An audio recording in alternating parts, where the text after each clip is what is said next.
Baseball is presented by your Kansas City Toyota dealers, who are giving fans a chance to win the ultimate game day experience. Visit your local KC area Toyota dealer today to enter the prize pack sweepstakes. By Circa Sports and Properties. And by Yingling Flight, the next generation of light beer. And those flags will tell you that the wind is blowing in from right field, so blowing in from the east today on a hot, steamy day. Bryce Harper has been quiet so far. He entered the series with an 8-game RBI streak. That's the first time he'd ever done that in his long big league career. But in this series, the Royals have held him down to 1 for 8 with a walk and 4 strikeouts.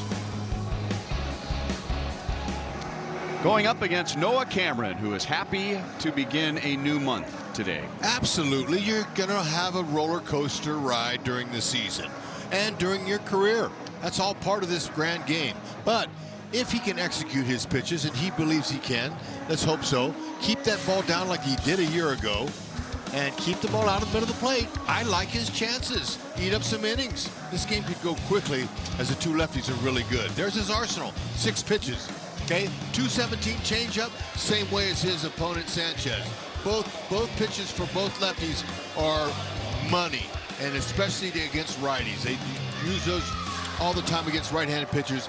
But you know, pitch to contact, easy contact, and use that defense behind you. Roll up a couple double plays, and hopefully the Royals will try to scratch a few runs against a real dominant lefty. Trey Turner swings at the first pitch. Salvi runs into foul ground, and it's on the other side of the screen.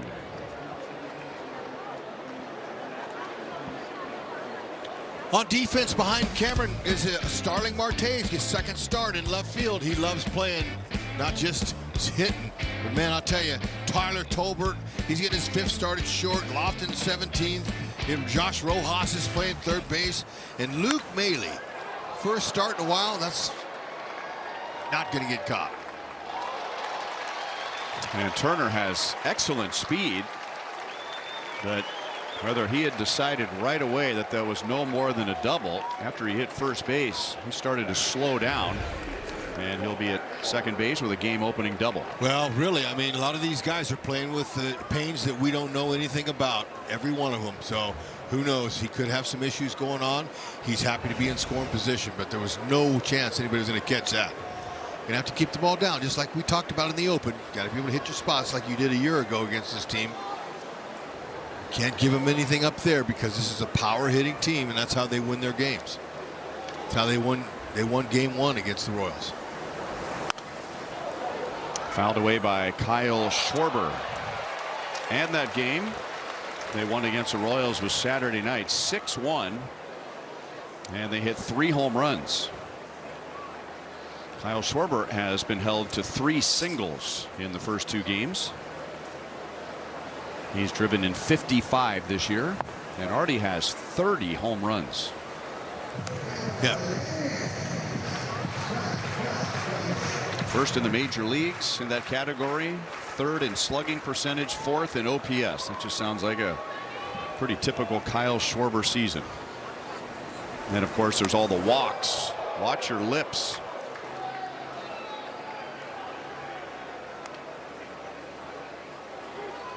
Yeah, he's seen his share of those before, I'm sure. When you're a great hitter like that, they're going to back you up. Now, it's a little bit near the chin, not the ideal place, but still, you brush him back like that. Some hitters take advantage. I mean, it wakes them up a little bit. Other hitters, it might work on, but I have the feeling that Schwarber, he's in for this battle now. Some guys don't need to be woken up.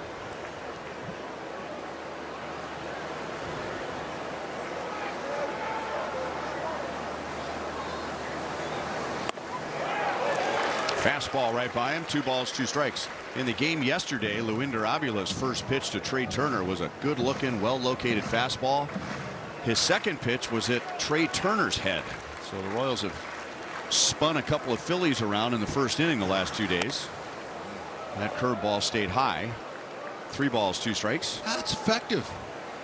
You know, it'll get your attention. That's for sure. It backs you off, and usually opens up the outside part of the plate. As you noticed, the next pitch after the chin music to Schwarber, it was away and out of the zone, but he swung at it.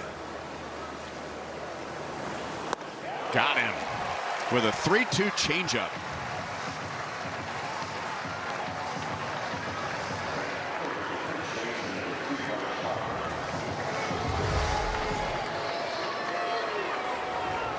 Yep, changing speeds out of the middle, on the outside part of the plate. Luke Maile, catcher today, shook his head saying, yeah, that's where I want it. So good to see Luke Maile back. This is his first time in the big leagues all year. First appearance behind the plate. 9th year in Major League service. Hopefully he can hang on and get that golden number 10. Bryce Harper with a runner at second, and that fastball is inside.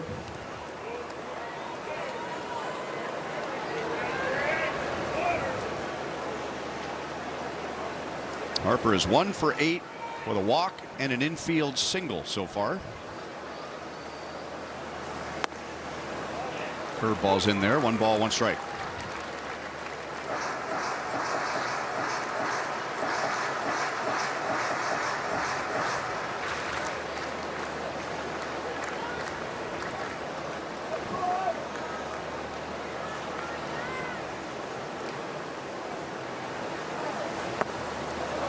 A little bit low. 2 balls, 1 strike on Harper.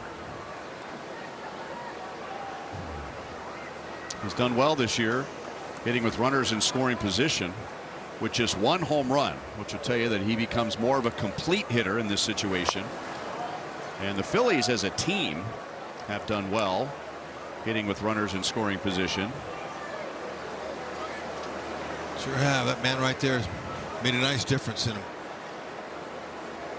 He's really done a lot, especially with the bullpen. He's done a lot more work down there, giving guys more of a chance. And there's a good eyeball right there. Those are all borderline pitches, and he's able to spit on them.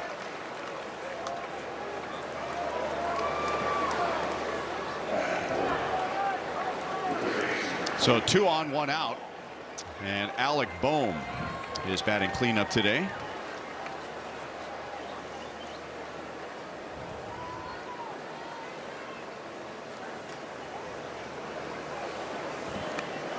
Boehm hit one of the 3 home runs on Saturday night.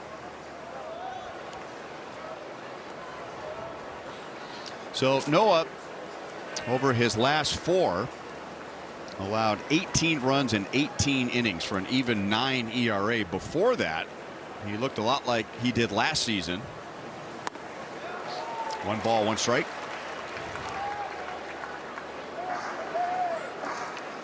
Noah finished his rookie season with a 2.99 ERA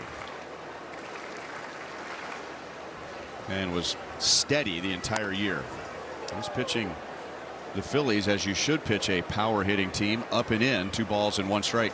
Yeah, backing him down. I just really, I'm sure he's proud of his first season. But this will be his first full season here, and he's second time around. Sometimes a little bit tougher. Boehm hits it deep to center field. Thomas is back, all the way back, and it's off the wall. It will score 1, and now Harper is going to be held at the last moment. And Alec Boehm has his 3rd extra base hit of the series, and the Phillies lead 1-0 and have runners at second and third. 47th RBI. That's a changeup that was down. It wasn't up, but it's still all over the middle of the plate. And he was able to catch up to it for sure. Lane Thomas, you only can go so far until you're out of rope, and that was it. Hitting him halfway up the sign, up the wall. Now it's second and third. Still just 1 out. It's going to bring the infield in. And a good time for Luke Maile to have a chat with Noah Cameron. And Luke played 25 games for the Royals last year. He played in 25 games, but he was around for much longer than that. So this is far from his first go around with Noah. Yeah, you know, 9 years in the major leagues is a long time. He was with the Rays, the Jays, the Brewers, Guardians, and Reds. He's had a nice long career and still has plenty of energy for his team.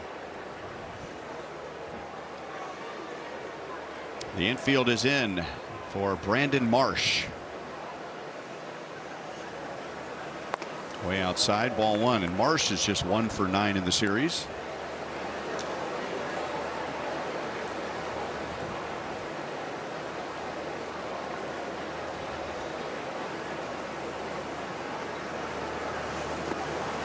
Got him to chase.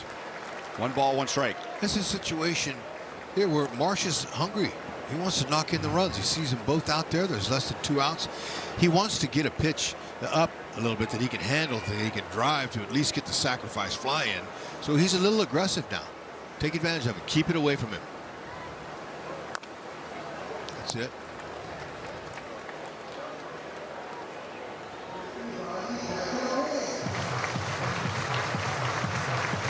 This is a big out right here. You keep those runs from scoring there, and you've had a good inning.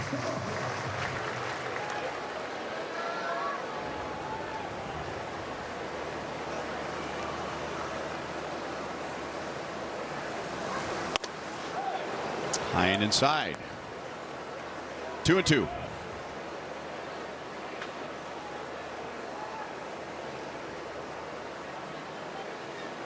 Royals are hoping he hits the ball on the ground, and they're banking on him pulling the ball on the ground.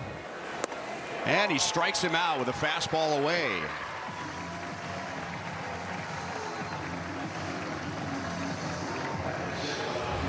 Excellent job of setting him up. That inside pitch, the previous pitch before that, perfect. That made that 94 look even tougher. He was obviously expecting something soft. Now you get the infielders back to their positions. They got more range. Keep him from scoring. Ball one on Edmundo Sosa, playing in left field. And this is his first at-bat of the series. 4 years with the Cardinals, and this is season number 5 for him with the Phillies.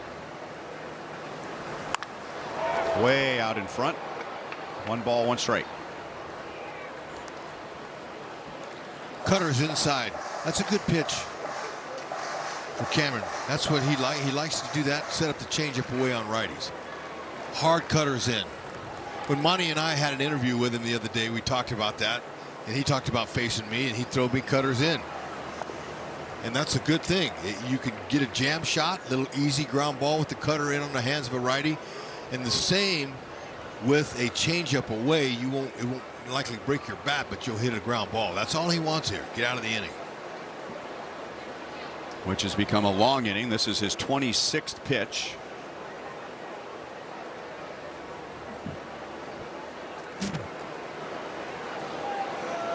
There is never a scenario where the managers are hoping for long innings on defense, but you especially want to avoid them on days like today and not have your defense out there standing around and melting in the heat.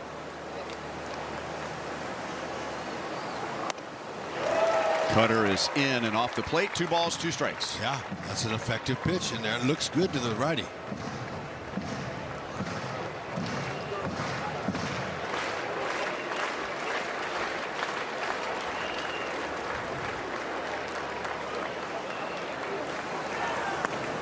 Sosa thought about it, and no swing, says first base umpire Jim Wolf, who is in his 28th season as a big league umpire. His brother Randy was a successful left-handed pitcher in the big leagues and a lot of time with the Phillies. Alan Porter is the crew chief. Jim Wolf, his younger brother Randy, pitched 16 years, and half of those with the Phillies. Jim was not allowed to work the plate when Randy was on the mound. You know, I think that's only right. Especially the opposing hitters, and the manager, I'm sure, would be having a fit. But he's a great guy. It's been fun to get to know him and his brother over the years. But Randy was one of the reasons I retired. I couldn't hit him. I think he was one of the last lefties I ever faced, and it was time to go home. At that time in his career, he was kind of a soft tossing lefty. And it's time for me to go too. Ooh. Well, okay, you got a base open now. Now you filled it. It's time to go to work here and get out of the inning. Good job laying off that pitch. I mean, You want to hit. You want to knock them runs in. So there's already a small victory for the Phillies here, whether they score or not, making Noah throw at least 30 pitches in the first inning. And it's Bryson Stott, who's just a .247 hitter, but he has a 7-game hitting streak. And that's outside for ball 1.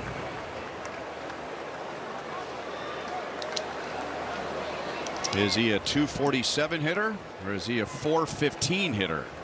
Those are his career numbers against the Royals over 11 games. A slow roller to second.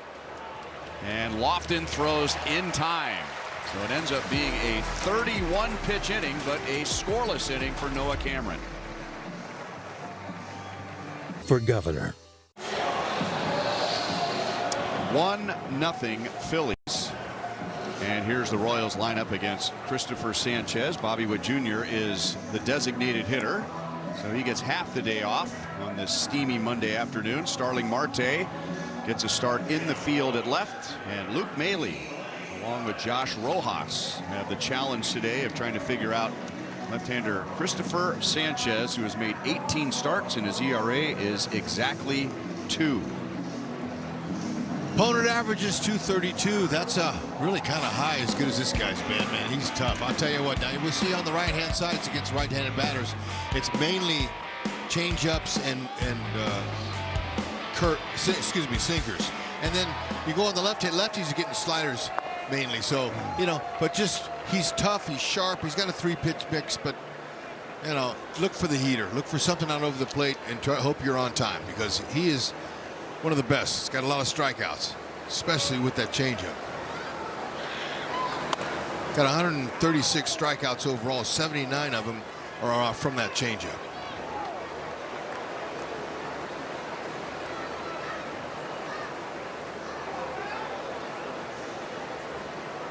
Two 2-0 on Lane Thomas, who's had a good series.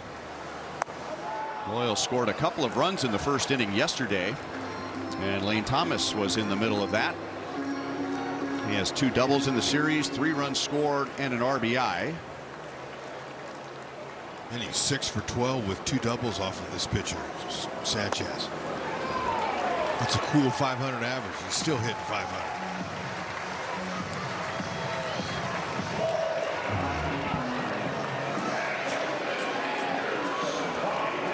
And now Bobby Witt Jr. Royals had a very good month of June on offense, doing things they really struggled to do in the early months, and that would be scoring early, scoring late, and scoring runs with 2 outs. Bobby's 2 out of 7 with 2 runs scored. Swiping stolen base number 30 yesterday. Wow. Puts him in a different league. Now Sanchez has missed with 5 of his first 6. He has 1 loss in his last 13 starts. Good changeup, 1 ball, 2 strikes. That's the pitch that Matt Quatrero remembers about Christopher Sanchez, because Sanchez came up in the Rays organization.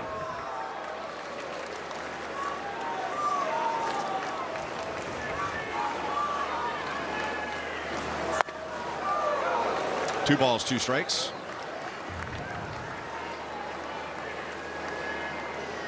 Opponents aren't doing anything off it.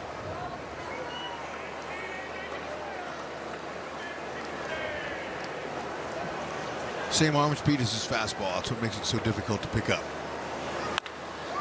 Grounded sharply to short. Turner to second one, and Stott, because of the feed, wasn't able to get much on the throw. So Bobby's safe at first with 1 out.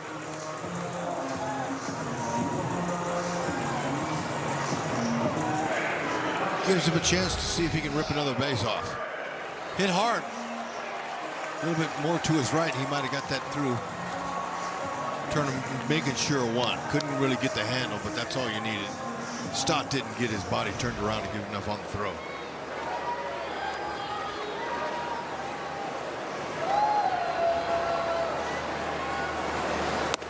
Way outside on Salvi.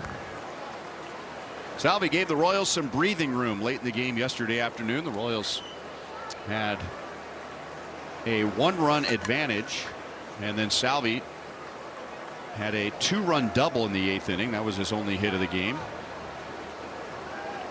Very timely. And that is just foul, according to third base umpire Roberto Ortiz. Too bad. Here's the double. Look at that. It's out over the plate. It's from a left-hander. Salvi does the damage with going down and getting it. Lifts it, gets a backspin on it. Really nice to see the Royals scoring late to add on. That's something they need to do a lot more of. But it's a good swing by the captain. Go ahead and go, Junior, any chance you get. Line, base hit left field. Bobby took a big turn around second, but it was an easy throw from left field by Sosa. And the Royals have 2 on, 1 out. I like that turn. Are you kidding me? That's beautiful. That's a routine single to left field on the line. And Bobby, he's rounding second base like he's going to take third. That's perfect. Look at him. That's what you want. You keep going. You make that outfielder stop you. That develops a great reputation and really puts a fine implant in the defender's mind, because he's going, oh my gosh, this guy, he's ready to go. I got to be ready, and that causes mistakes. Love it. 2 on for Jack Caglione. That was in and off the plate. No balls, 1 strike. Caglione is hitless so far in this series. He does have an RBI. First innings is when you can do your best damage against guys, especially when they're hot like this kid Sanchez is. Before he gets going, starts feeling what's good for him. Looks like that inside pitch to Cags is working here. Get him early.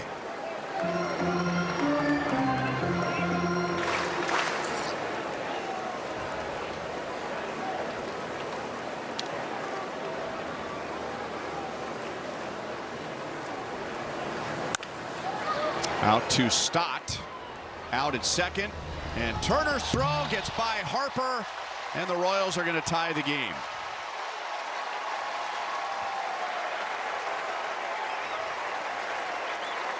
So that's twice in this inning that the Phillies have had a chance to turn a double play, and both times they got just 1 out.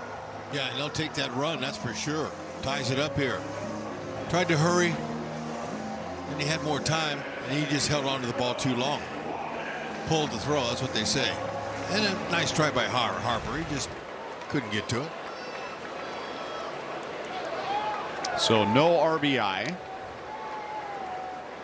Caglione's at second base, and it's inside on Nick Lofton.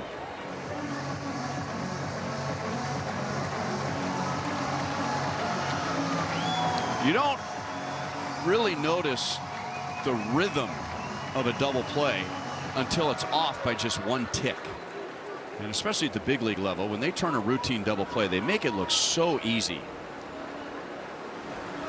The timing, the throw to second base, leading the cover man to the bag, and his ability to throw to first base in rhythm. But the first double play opportunity, Turner was stumbling a bit. He didn't give a good feed to Stott. No double play, and as you pointed out this time around, waiting for the throw and then rushing to first base, and the result is an error. Yeah, you know, you're so right about the double play combinations. That's why it's important that you have 2 guys up the middle, if you can, the entire season, or year after year after year. The more continuity the middle infield has, the better for your pitching staff. You're going to turn a lot more double plays. Greatest ever was Alan Trammell and Lou Whitaker of the Tigers. They were together probably 10, 15 years. Amazing how these guys want to get. Here it is. Okay, this is a routine. 2 hopper. Gets set. First man sure gets the out. Second man tries to be a little quicker, but when you are, sometimes you miss. Just like Rhino was saying, there you go. Tie it up, but get a 2 out knock. Yeah, and now Lofton drops it into right. Marsh had to reach down to get it, and Caglione is going to be safe. Yes, anyway, excellent hit. And if Marsh gets the hop that he was expecting and hoping for, it's likely an out at home plate. We'll see if the Phillies are going to challenge here, but rather than get a nice big hop waist high, he had to reach down, and that was the difference. Sure enough, and a great slide by Kaggs. Ball was hit soft enough, it didn't get hard to him, but watch his slide right at the toe. Nice little stand-up slide there as his foot beat the tag of Real Muto. Sweet. Royals got the lead. And they're causing the ace some problems. Love it. First inning.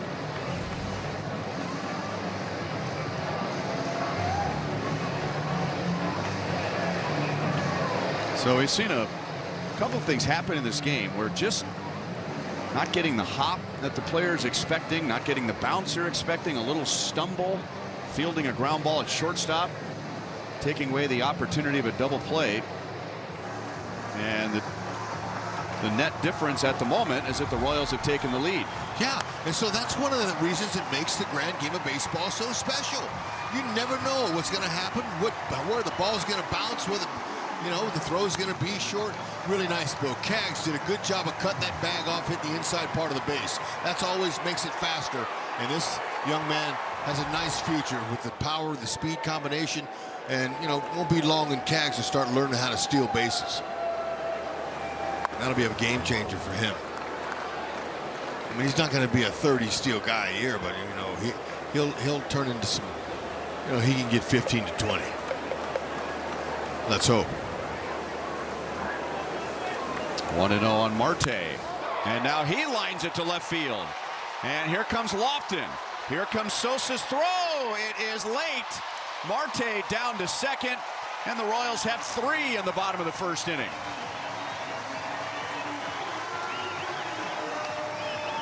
That makes Marte 6 for 16 in his career off of Sanchez, and the Royals, they are rocking him early. That's the best time. I told you before they scored the runs. The first inning, the pitcher's trying to figure out what's working for him, and they're getting to him. It's nice, giving Noah Cameron his 2-run lead, and they're not done.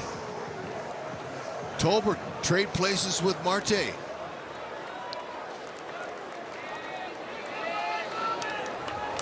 Keep the line moving. I heard a fan yell. Right idea, sir. Tolbert takes inside on Saturday night against Jesus Luzardo. Another good lefty. The Royals had just 1 run, 4 hits over 6 innings, but Tyler Tolbert had 2 of the hits. And now a slow roller to short. Turner has to hurry. He throws. Not in time. Way to hustle. Tyler Tolbert, man, that's outstanding. One of the reasons why this kid can do so many things is his speed. He's got tremendous speed. He can leg out infield hits.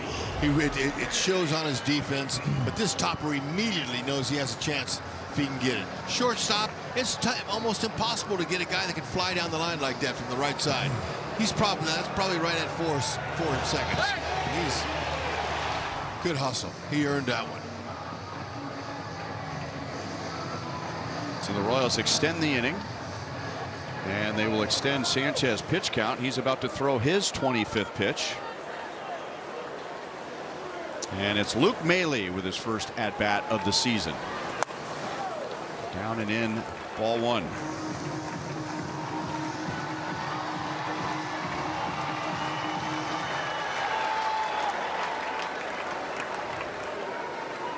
Tolbert is out to a big lead at first. 1-1 on Maile.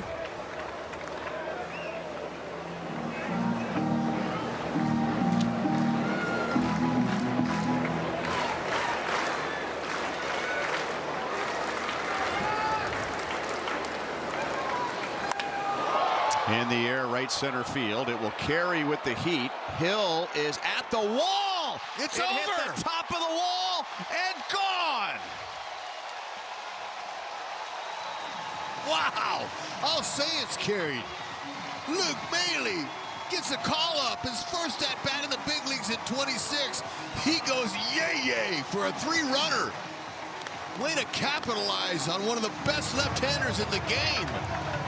The Royals They are just rocking it right now. Change up middle, inside out swing. Mailey strong and tough. Man, oh man, you can't ask for any more. From your first at bat in the big leagues this season. Congratulations. My goodness gracious, that was a shot. It hit the top of the wall. He's going good.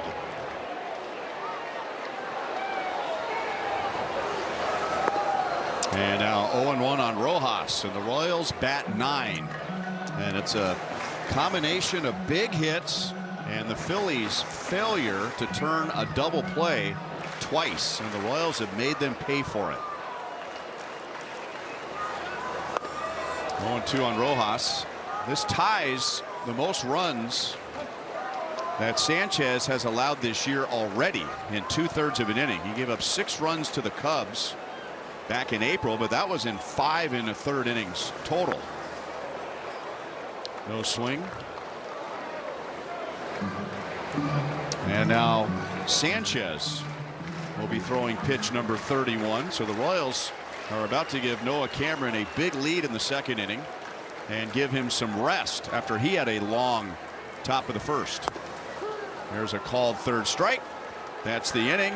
The Royals bat 9 and score 6, capped by a Luke Mailey 2-out 3-run home run. Fire.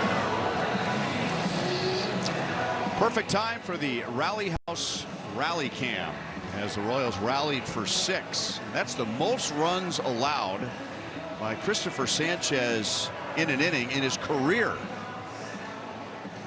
And Luke Mailey in his first at bat of the season, making his Royals debut on July the 6th, hits an opposite field home run to right center field.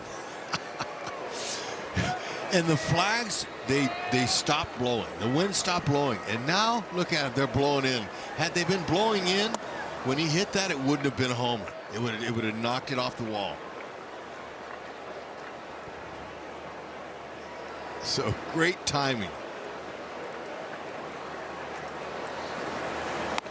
And now Noah Cameron has to answer with a shutdown inning. He had a 31 pitch first.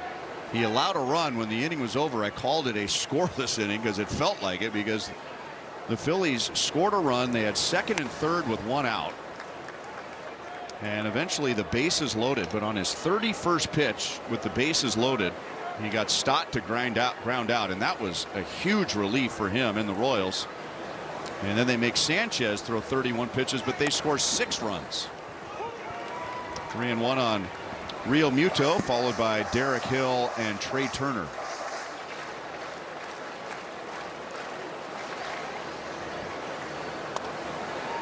And now 3 balls 2 strikes on Real Muto, who homered in the game on Saturday along with Gabriel Rincones and Alec Boehm. Yeah, make him put the ball in play. No free passes, especially after team just gave you 6. Can't do it.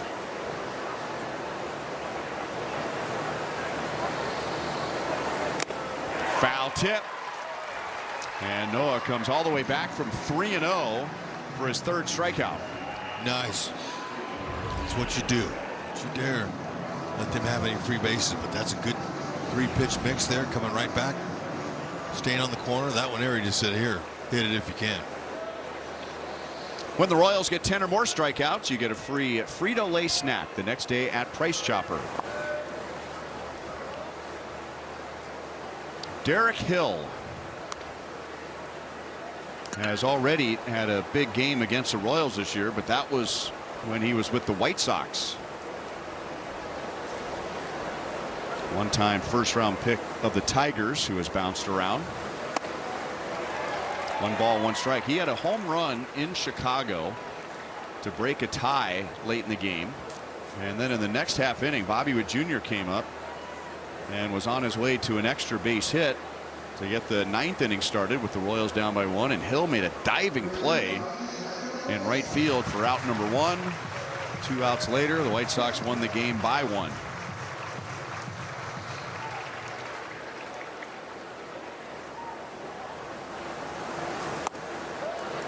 1-2.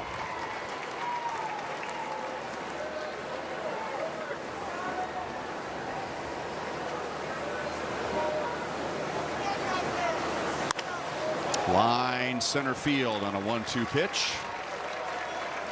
And Hill is on with one out.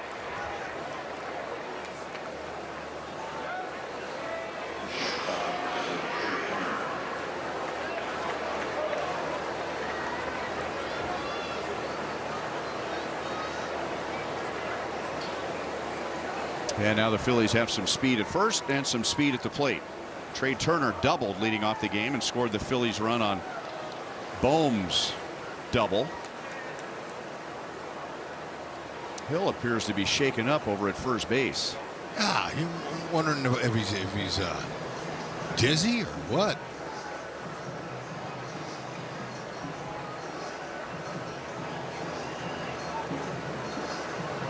So, you know, I don't remember this, but on the home run when he was chasing Maley's ball, this might have jarred something loose. Yep. On his shoulder or his neck or his head. That's a pretty good collision. Full speed, running into the wall would do it. And he gets down to first base, seeing some cobwebs.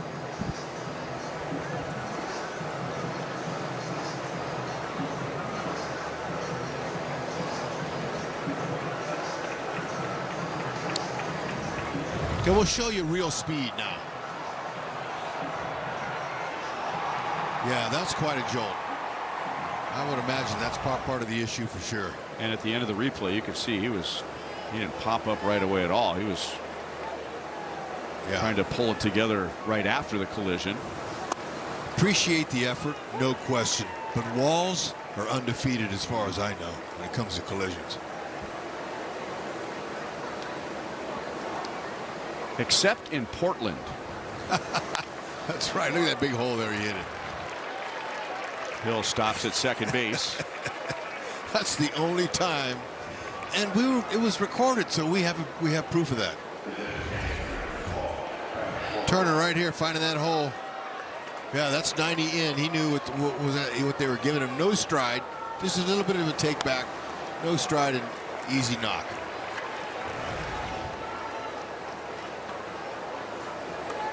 Two on, one out for Kyle Schwarber.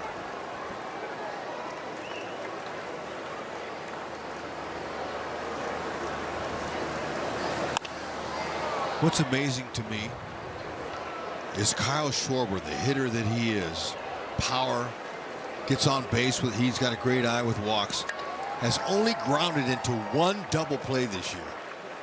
That's shocking to me. Big power hitter like that, usually that's a 4.63. By design or not, Noah's been pitching these power hitters up and in. I'm sure that's by design. Look at that shot. Beautiful.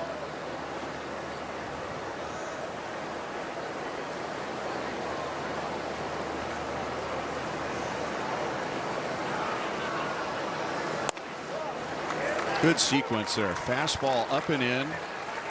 Schwarber is going to challenge this, but up and in and then down and away, and it locked up Schwarber.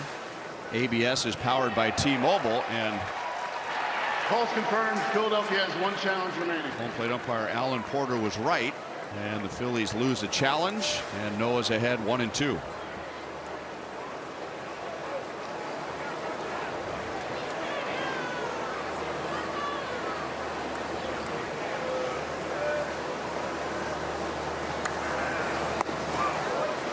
Two and two.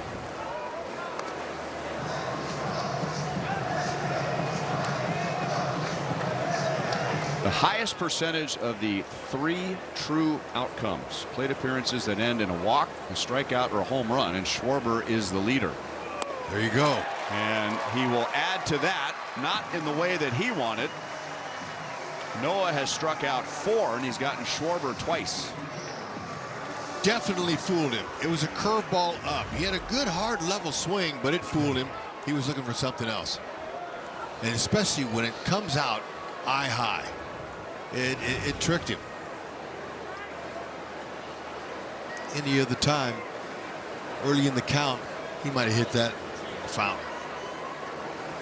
So good sequence of pitches there by Luke Maile and Noah Cameron.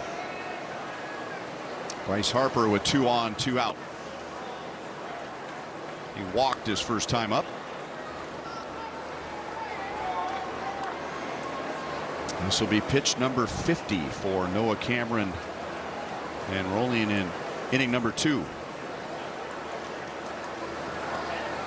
Blocked by Maile.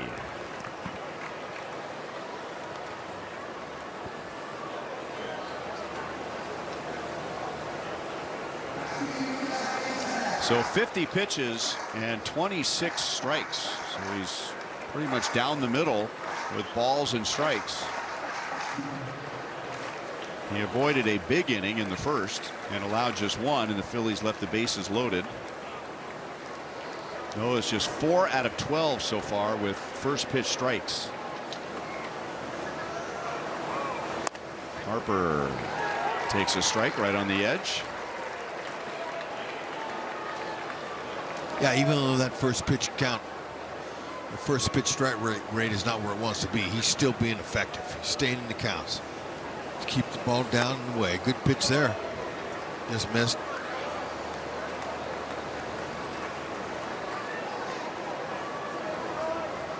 Another good call by the home plate umpire. Maile tried to make it look better for Alan Porter. 3 balls, 1 strike. 2 on, 2 out. And Harper takes a strike. He's going to challenge. ABS is powered by T-Mobile. And it is just outside. Confirmed. All is overturned. It is ball four. And the Phillies, for a second straight inning, will have the bases loaded with 2 outs. That's the 3rd walk overall for Cameron in the first 2 innings. And here's Bohm, who doubled off the wall in center field in the first inning, drove in the Phillies' run. Don't want that again. Execute here. Focus. This could be a game changer here. This plate appearance. Jammed him. Good pitch. 0-1. Cutters in, change-ups away. Down. Pop him up. Little jam shot. Bohm has 3 hits in the series, 2 doubles and a home run in an otherwise down year. Way out in front. 0-2. Now he hit his changeup off the wall the last time up, so let's hope it doesn't. If he's going to throw that pitch to him there, keep it down and lay it off for chase, or come in hard.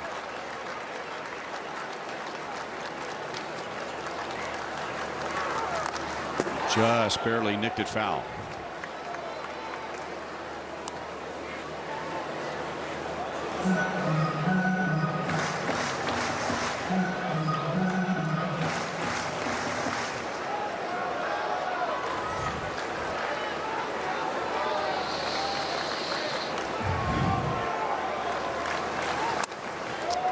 He thought about it. 1 ball, 2 strikes. Not a bad offering up there.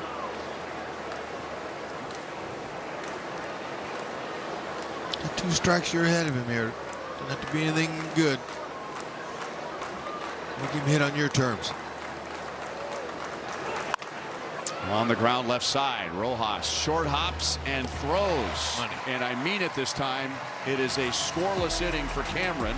Joel's coming up next, talking about Lane Thomas, who's leading off the bottom of the 2nd. Anywhere.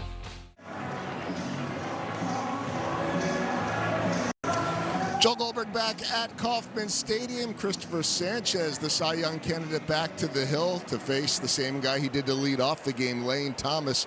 2 plate appearances in 2 consecutive innings, and talked to Lane this morning because of his National League East days. He has some pretty good history against Sanchez. 6 for 12, 2 doubles, adding the walk in the first inning. He said that Sanchez has always had good stuff. He said the biggest difference he could tell right now is that the velocity has gone from 91 to 94 when he used to face him more often to 97 now.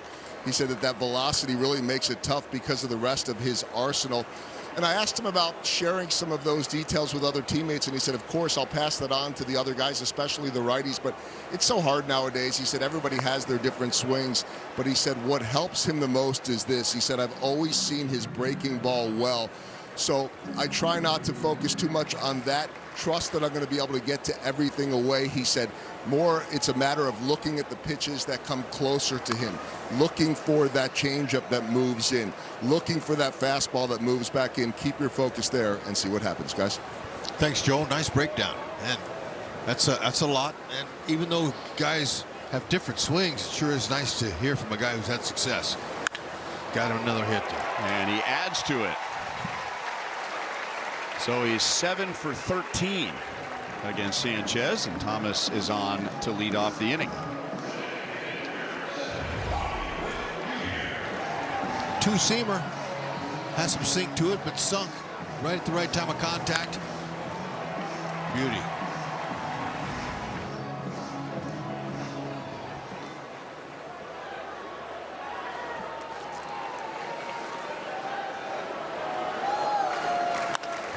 Junior hits it well into right center, and Hill is there backing up. He's got it. Thomas tags and digs for second. Good throw, and the Phillies get a double play. Oh, well, Lane Thomas got a little happy, a little excited. The play was in front of him, so he saw it. He didn't need a coach to tell him to go or not. Testing Hill in center fielder's arm. Now see him, he gets back there right at the time of he caught the ball, and he wasn't expecting a perfect throw. So the throw was just on the left field side of the bag, and all Turner had to do was just place the tag on him. If it's off in one way or another, he gets in there. Yeah, and even though the Royals scored 6 runs in the first inning, they're probably not going to score 6 runs in an inning again. So why not stay aggressive against Sanchez? Yeah, I have nothing against that. Take another 90 feet if you think you can. Yeah, and like I said, it was all on his decision, but you have to credit Hill on the throw. Derek Hill, beautiful.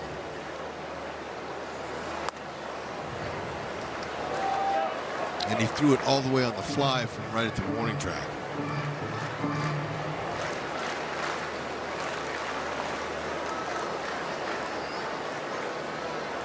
Three 3-0 on Salvi. Swinging away and fouling it away. He singled to left field in the first inning.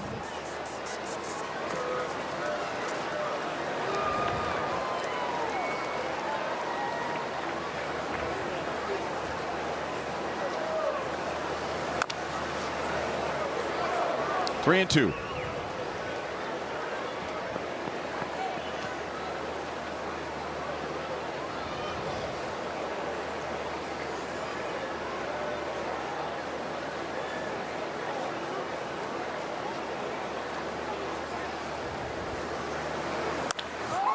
Blasted left center field and just over the wall for a home run. Number 314 for Salvador Perez.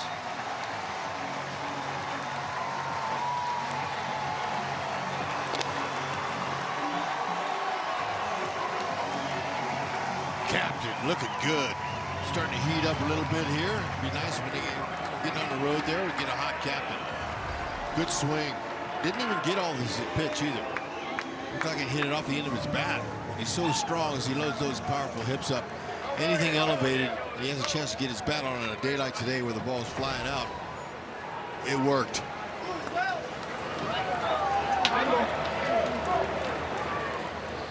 So now he's 3 home runs shy of George Brett's all-time Royals record. And that was a new wall dimension home run, which Salvi should experience no shame at all. You think about all the home runs he has lost in this ballpark that would be out of most others. So he's still on the red side of that. He's owed a few. Yeah, he is. First of all, it was almost a wall scraper, and in that section of seats that was added when they brought the walls in that part of the ballpark.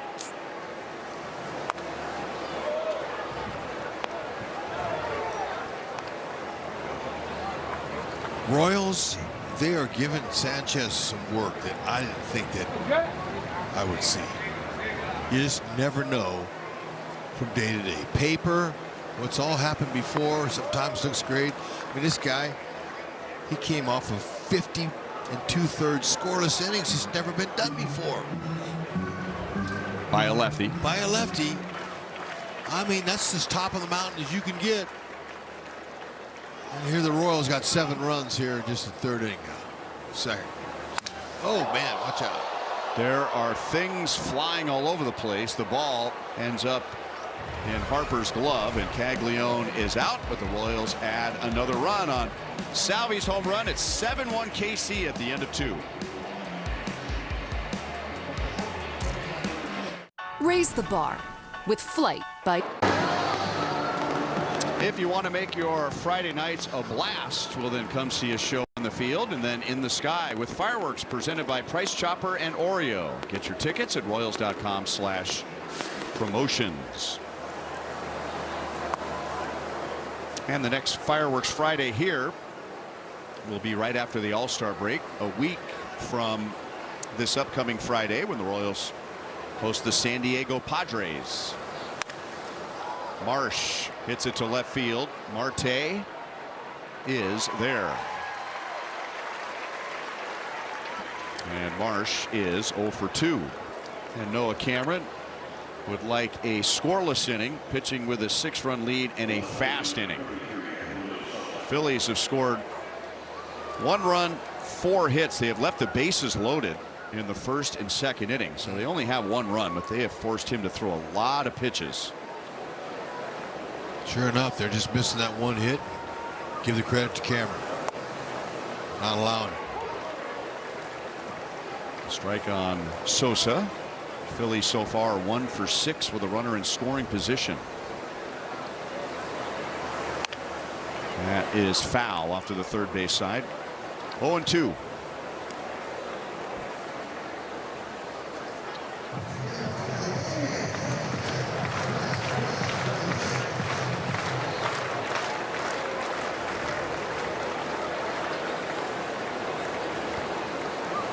Phillies got an RBI double from Alec Boehm in the 1st inning. 4 batters into the 1st inning. And after that double, they had runners at 2nd and 3rd with 1 out. And Noah buckled down and prevented another run. And then in the 2nd inning, they loaded the bases again. But he was able to get Boehm 2nd time around on a ground out to 3rd.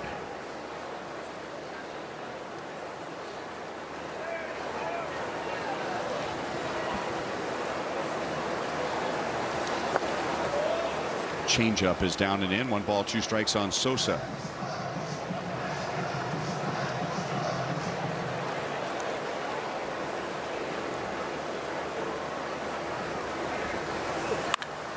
Line to left field. Marte is there. Woo. Man, oh man, game of inches. He got on top of that ball with his swing. And had he got under it a 1/4 of an inch, that would have been out of the park. So that one stayed in. That's a courtesy there. Nice catch. Stayed with it. That's a tough one to judge.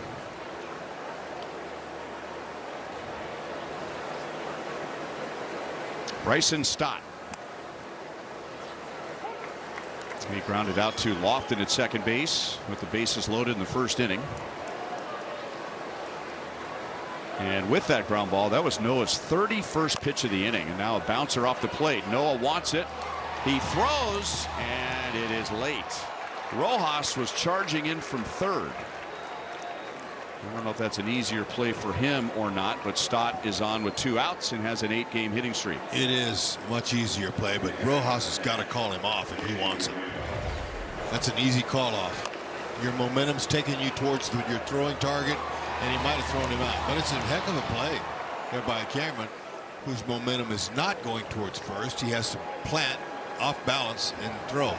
Still great effort. Hang with him. That's Rojas's play.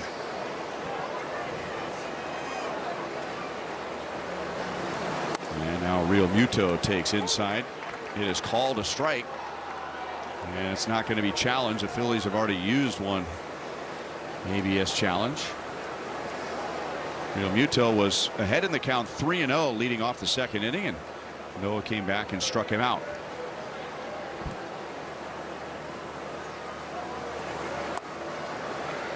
And now 0-2.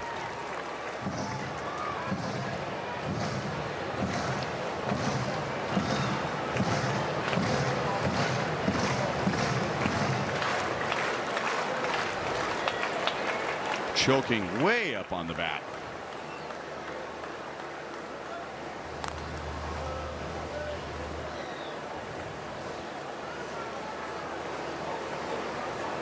Stott, he'll run. He's 16 for 16.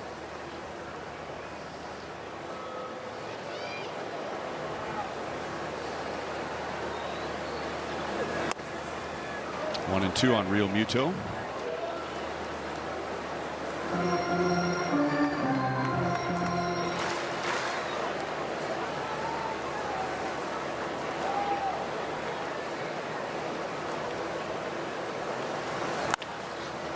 Through a wide open right side.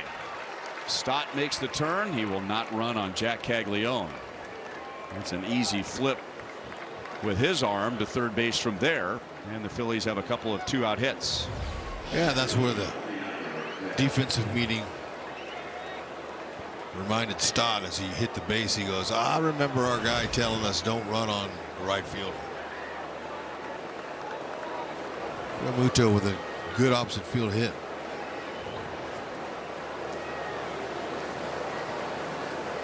Derek Hill singled to center field in the second inning.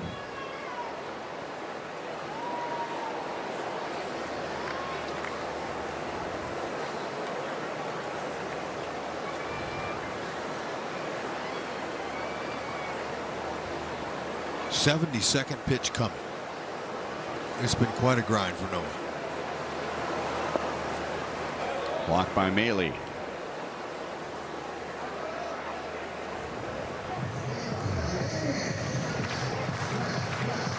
This is the inning where he got into trouble on Tuesday against Tampa Bay.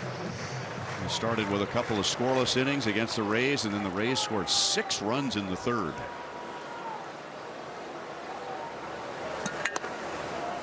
Close. 2-0.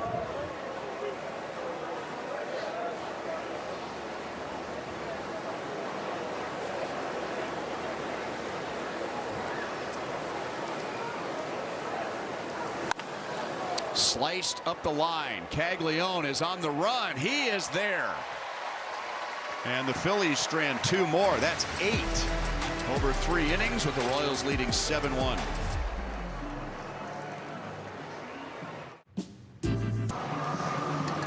Sitting in the Buck O'Neil legacy seat today is Carla Dury, a dedicated community leader whose lifelong commitment to service has strengthened countless lives across Kansas City and beyond. Inspired by the legacy of former Royals owner Ewing Kauffman, Carla has championed health, philanthropy, and community through her leadership with Heart to Heart International and numerous nonprofits, continuing a tradition of generosity that reflects the spirit of Buck O'Neil.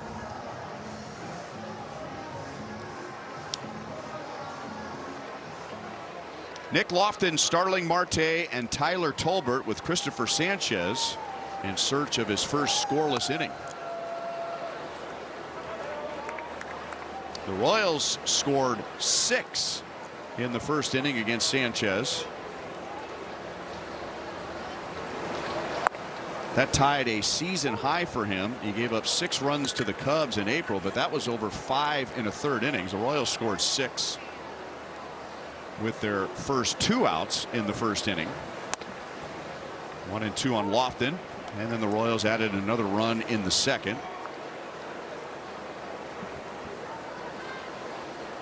Lofton was part of the 6-run first inning with a single, an RBI, and a run scored.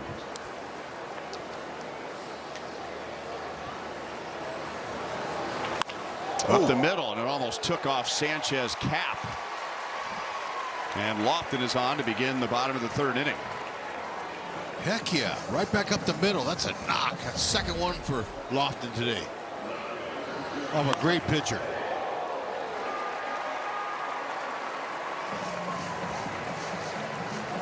Guarantee you, well, I don't know Nick that well. A lot of hitters are running to first base yelling Chuck and Duck. Because when you hit a ball back at the middle of if you're a hitter, and you've been hit many times from a pitcher, you just kind of, hey, it doesn't bother you when you hit one back at him. It's hard to do. Can't do it on purpose, but some guys can.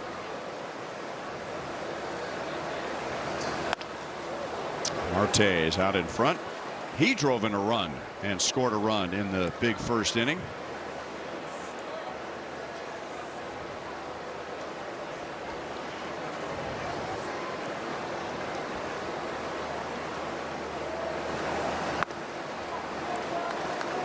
Two and one.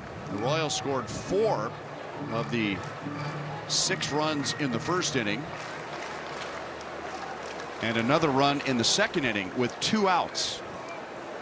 That was a huge improvement for them in the month of June. 2 out runs.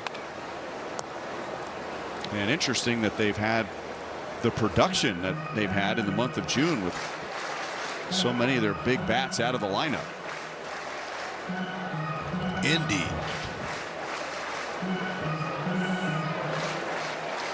Guys getting opportunities when you have a season like this and a lot of injuries you're dealing with on your team. You know, Tolbert's, Marte. I mean, those guys have a chance to step up. Lofton. Grounded, just foul.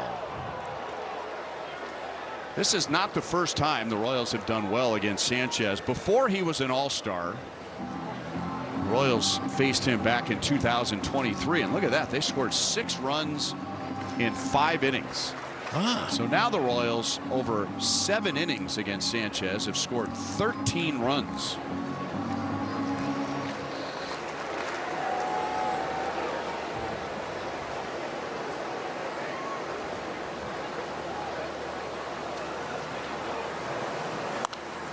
Fouled away, still 2-2 on Marte.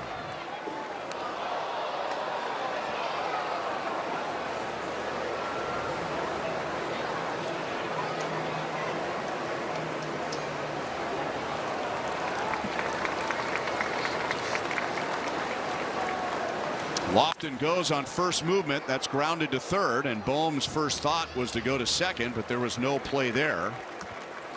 And so the Royals make an out, but they get Lofton up into scoring position. Here's a message from UMB Private Wealth. Is my retirement plan on track? Are my investments aligned with my goals? Is my plan built for the long run? Schedule an appointment today. Well, that's why you send the runner. Stay out of the double play. Nice job by Cotero.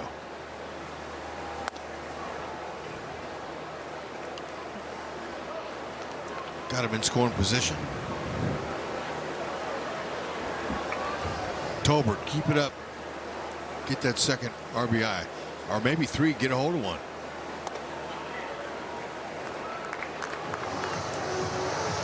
His speed was partly responsible for 3 more runs in that first inning. He had an infield single with 2 outs in the first, extending the inning to Luke Maile, who then hit a 3-run home run. And now Tolbert hits it into left center field. And the Royals have scored in all 3 innings against Sanchez. 8-1 Royals in the 3rd inning. There you go. This is very nice. The manager sent Lofton, stayed out of a double play. Marte would have hit into one, but he stayed out. There's a ball that stayed up in the zone. Royals scalding hot with 5 for 6 with runners in scoring position. Look at Tolbert. 2 hits again. Got 2 hits in his last time he started. You keep doing that, manager will find a place for you to play. Good hit. And now Luke Maile. So Tolbert is 2 for 2 today and 4 for 4 in the series. Maile is 1 for 1 with a 2-out 3-run home run in the first.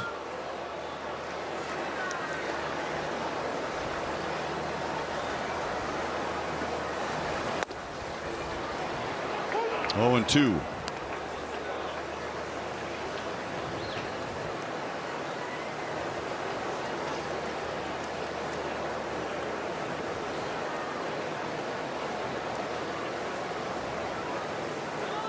That was Maley's 23rd career home run. Tolbert is on his way to third, and he's going to be safe.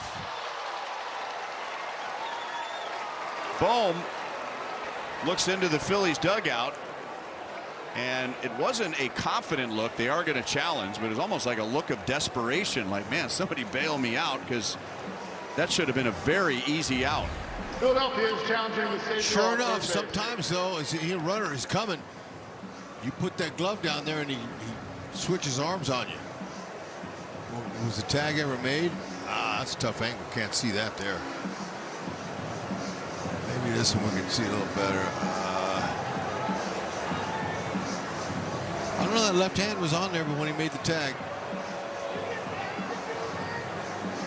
That looks like a tag right there. And it was not a great angle for the third base umpire, Roberto Ortiz. Yeah.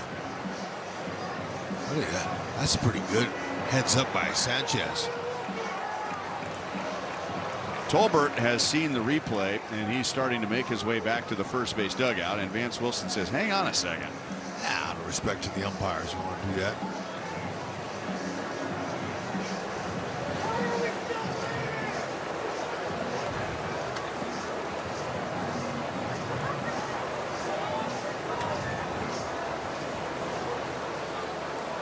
After review, call on the field is overturned.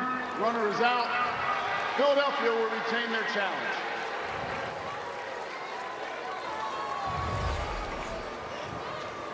Yep, hip was on, tag was on the hip before the hand got there.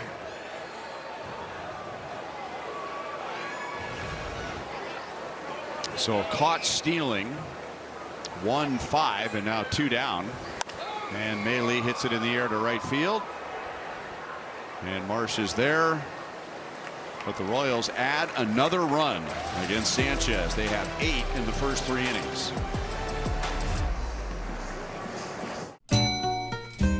Well, hey, our Yingling flight replay going to show you Noah Cameron. He's wiggling out of a couple jams. The fight Phils in the first inning, they had him loaded, and he was able to find a way to wiggle out. Now, second inning here, and a lot of pitches expended. They were testing him, but once again, executing the nice soft contact out, and way to go. He's hanging in there at 74 pitches here in the top of the fourth. Low strike on Trey Turner, who bats for the 3rd time in 4 innings. He has doubled, singled, and scored the Phillies run. The Phillies had a run 4 batters into the 1st inning on Bohm's double. A run in, 2nd and 3rd, and 1 out. They were on their way to a big inning, but that's their only run, and they've left 8 on base. Grounded to Salvi, who makes a nice backhand play and goes to the bag for the 1st out. Let's go to Joel. Well, I'm here with Jorge Guevara, and he got to throw out the first pitch today and had one of the most amazing gestures and moments recently with the 50-50 we talked about. All the funds, or at least half of them, going to Venezuela earthquake relief, but all of them are because Jorge won the 50-50 and is from Venezuela originally. Sedalia is home for many, many years, and now you get to throw the first pitch out to Salvador Perez today. How would you describe all of this? It's all been extremely amazing. It's been surreal, really. I want to thank the MLB and the Royals organization for giving the opportunity to raise some funds for Venezuela.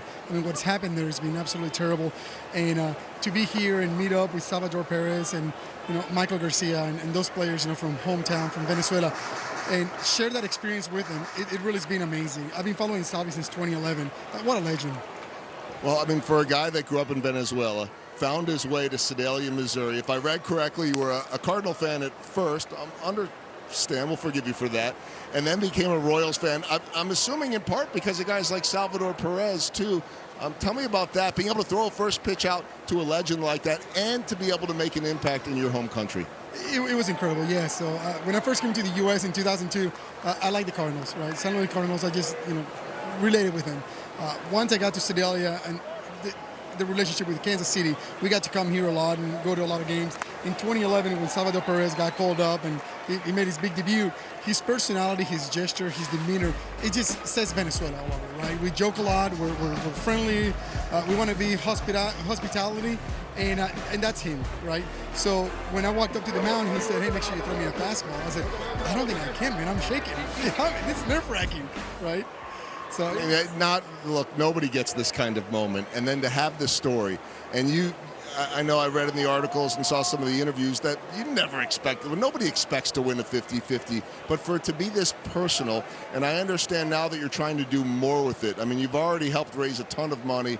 And by the way, we should remind everybody, even if it's not front page in the news anymore, there are people fighting for their lives there and trying to put their lives back together or trying to grieve right now. And it is at a level that I'm not sure any of us can understand, but guys like Michael Garcia and Salvador Perez and Luinder Avila and others are dealing with that same grief as anyone that's proud of Venezuela too. Tell me about the efforts right now. So what I'm trying to do is create a 13K challenge, right? And I'm trying to invite as many people as possible, whether they're major league players, football players, soccer players, whichever they are, to try to match that 13,000 to a GoFundMe that we have set up. Our goal is to take it back and send it back to Venezuela, to hospitals and children, so we can help, because it's not what just happened, right? It's what's going to happen. 16,000 homes have been devastated.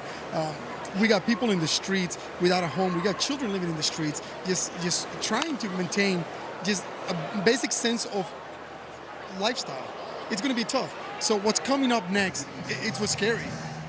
There's so many heroes back in your homeland right now, from there and elsewhere, trying to help people pick up the pieces. You are now one of those heroes. Thanks for all the effort that you are making.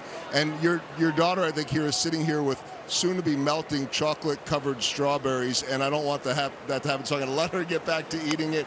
Jorge has his World Baseball Classic Venezuela champions on it. His son has a junior hat for Bobby Witt Jr. These guys are Royals fans and making an impact in our community and back at home in Venezuela. Jorge, congratulations on all of your efforts. Thank you so much, and thank you, Kansas City, for supporting the cause. We appreciate it. Guys, it doesn't get any better than that.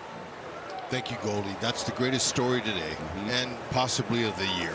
We need people with hearts like yours sitting at home watching our special, how the Royals were dedicating their 50-50 raffle jackpot to the victims, and Jorge was listening to it and said, man, he said he prayed. I saw him before the game and met him. He goes, I asked God if he would let me win. And he did. I'll give it all to him. His kids are beautiful, 4 of them. He met his wife in Sedalia. It was really nice. About the time I was leaving, here comes Bobby Witt Jr. to meet them out in the hallway, and man, the kids just they melted to see Junior. So just really all the way around, great job.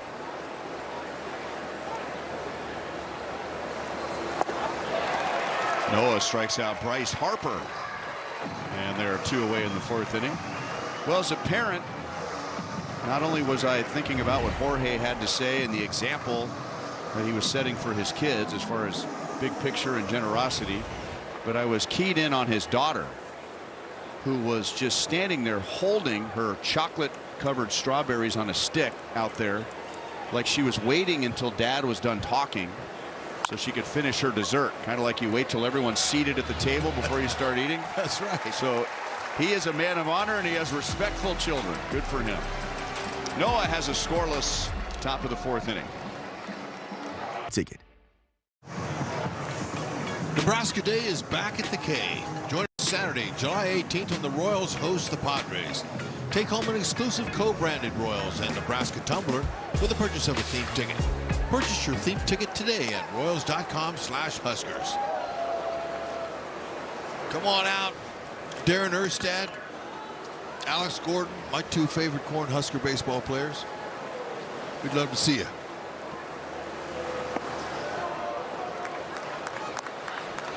Two 2-0 from Christopher Sanchez to Josh Rojas. Christopher Sanchez today has given up a career-high 8 earned runs, and the Royals did that in 3 innings. 2 balls and 1 strike. This is a pitcher who had a 2 ERA over 18 starts, 1 loss over his previous 13. His ERA has never been over 2.95 all season.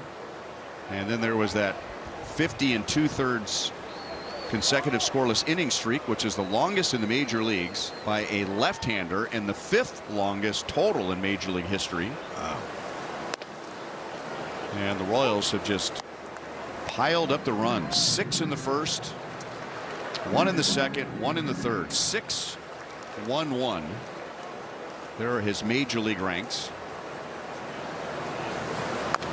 What's 6-1-1? Isn't that when you call before you dig in your backyard? Make sure you don't go through a power line or something like that? Isn't that what 6-1-1 is? I'm not sure what that is.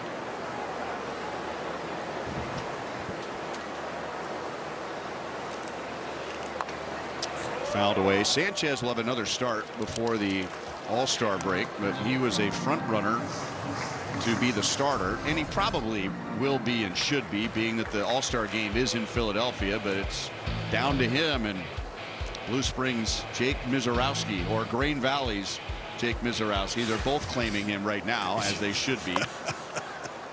I claim him. Rojas is out and 1 away in the bottom of the 4th inning. Yeah, not sure what's going to happen there, but you know what? I don't know this young man Sanchez, but I have had the fortune of meeting guys that had great careers going, but always will tell you, hey, you never know in baseball from one day to another what can happen. So no one's out there. Sanchez didn't come to the park saying, I'm going to mow these guys down. I'm sure he did, because humble pie awaits all in this business. But you can't go wrong with either one of those starters for the NL. Well, and being that nowadays they only go 1 inning, I mean, once you factor in Sanchez's numbers today, he will be quite a ways off of Mizorowski, but because it's in Philadelphia and both of them are going to go 1 inning, Michael Wacha will go 1 inning if he appears. Lane Thomas, who has owned Sanchez, homers to left field, and the Royals have scored in all 4 innings against Sanchez. My goodness gracious alive.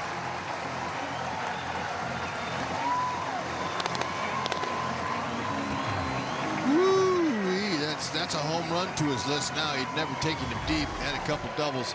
Look at that, a changeup that just stayed right in that zone, and that's a great pitch to hit for a home run out of the park. Good easy swing, caught the back underside, and that's a career high 3 home runs allowed in 1 game by Sanchez. Royals are making it a memorable one for him, but one that he'd like to forget. So update the numbers. He is 8 for 14 against Sanchez. That's his first home run, to go along with a couple of doubles and 3 walks. He has one of those walks today. So it's the worst start of his major league career as far as earned runs allowed and home runs allowed, and the Royals have accomplished all of that in 3 1/3 innings.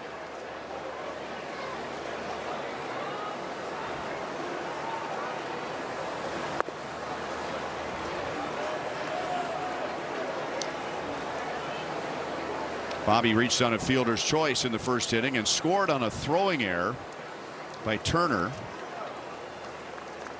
And then he flied into a double play in the second inning, with Thomas attempting to tag up and pick up 90 feet, and Hill made a perfect throw from center.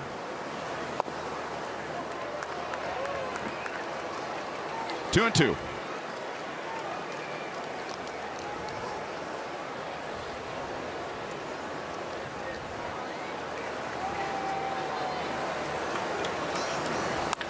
Line, base hit left field.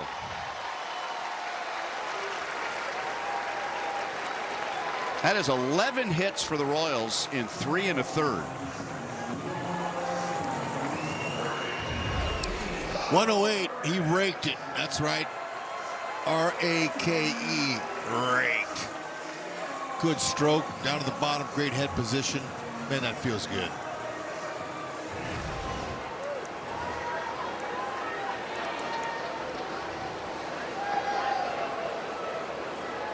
And now the Royals are 1 hit away from 12, which is the most that Sanchez has ever allowed. And this is a call from the dugout to have Real Muto go out and have a chat with Sanchez to allow the bullpen to catch up.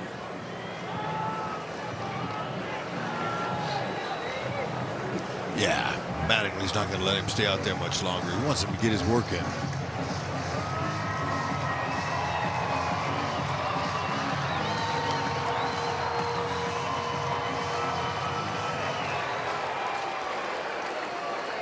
Salvi has singled to left and homered to left. Down and in, ball 1.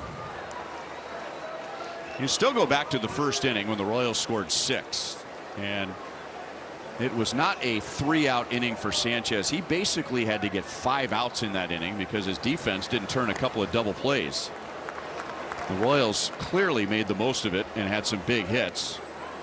But even someone like Christopher Sanchez, when a pitcher is asked to get more than 3 outs basically because of errors or plays that should have been made, even he's vulnerable. Salvi pulls it fair over the bag. Junior goes to third. Salvi's on his way to second, and he dives in with a double.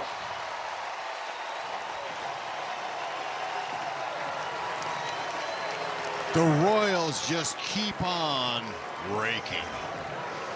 Hitting hard. This ball, I don't know how it stayed fair. It didn't look like it had foul ball on it, but it went right over the base. No complaints. Salvi knew it was going to be close, so the fans love the fact that Salvi hustled and got that double. So that'll do it for Sanchez, who has given up a career-high tying 12 hits, a career-high 3 home runs, and a career-high 9 runs at Kauffman Stadium today. Data played from anywhere. A Rally House Moments Matters was impressive. Luke Maile, first at bat in the big leagues in 26, goes opposite field against one of the best left-handers in the game. Who's next? The captain, Salvador Perez. Salvi, he went deep for the 11th time, and then there it is, Lane Thomas adding to his numbers, hits his 6th home run. It's so beautiful to see the Royals hitting balls out of the ballpark, and not against some slop thrower. This guy, he's a rock star all-star. Love it. Salvi had a big hit late in the game yesterday afternoon, and he is 3 for 3 with a single, a home run, and a double. This is the first time in 3 seasons the Royals have had 12 or more hits, 3 or more home runs in the first 4 innings, and they've done it against Christopher Sanchez, who had never given up 9 runs. He had never given up 8 runs. He had never given up 3 home runs before today, and the Royals have 12 hits, and that tied his career high. Seth Johnson was warming up and had an issue with the mound, and so the grounds crew is pounding some clay into the area where Johnson would be striding with his lead foot. So while we wait on that, here's a message from Minsky's. 2 KC greats, 1 delicious pizza. The Minsky's Joe's Kansas City Barbecue Pizza. Order now at Minskys.com.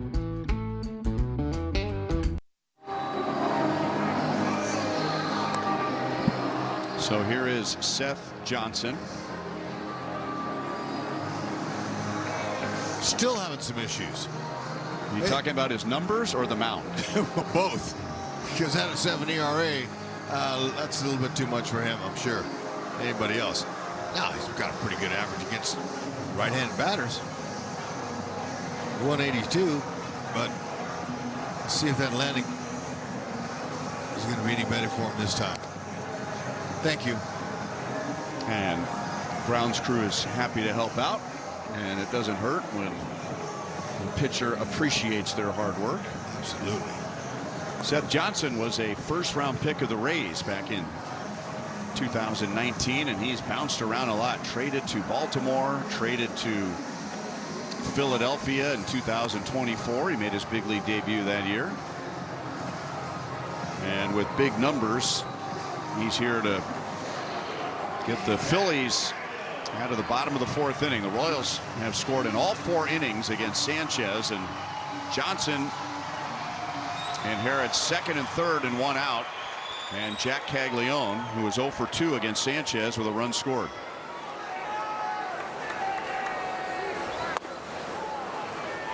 Okay, he's mid to upper 90s with the velocity on his fastball, 4-seamer, slider. You're going to throw a split changeup and curveballs mainly to the lefties.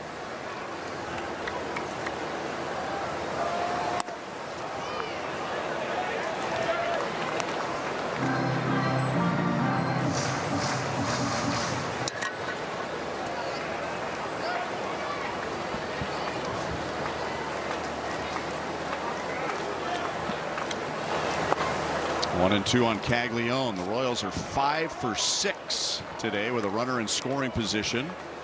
And Noah Cameron has done his part on the other side. And the Phillies have had base runners everywhere in the first 4 innings, but they are 1 for 7.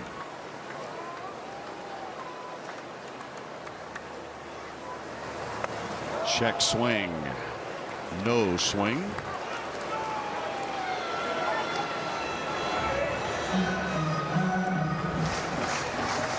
Caglione hit the 2nd ground ball in the 6-run first inning. That could have been a double play.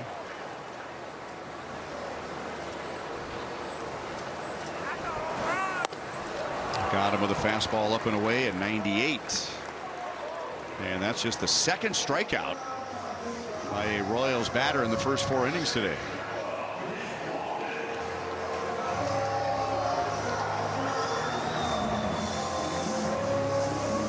Nick Lofton has 2 hits, 2 runs scored, and an RBI.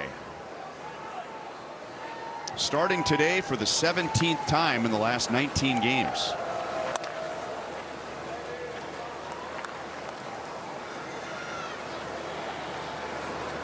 On Saturday night, Lofton had an RBI infield single, putting an end to an 0 for 23.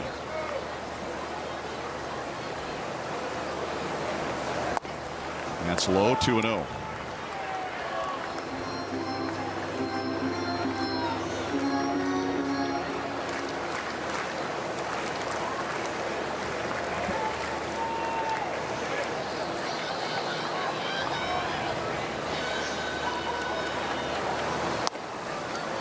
Good looking slider.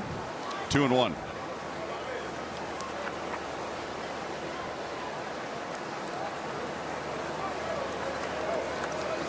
Plenty of smiles and laughs today in the Royals dugout with 9 runs, 12 hits in the first 4 innings. Yep, that's good to see.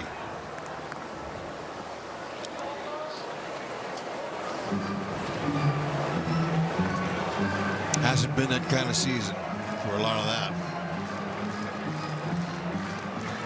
But today, you got a nice break. It's still a long way to go here in this one. You would hope you'd like the chances.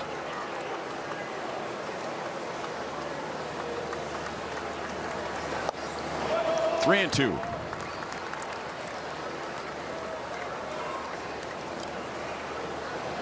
Royals scored 6 in the first, and now 1 in the second, 1 in the third, and 1 in the fourth. All charged to Sanchez, and he's responsible for Junior and Salvi both in scoring position, and Lofton will take a walk and extend the inning to Marte.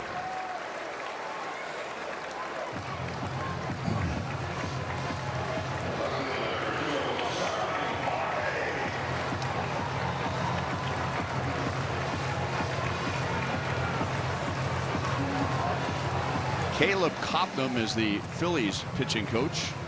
He was not expecting to be as busy as he has been today with Sanchez starting.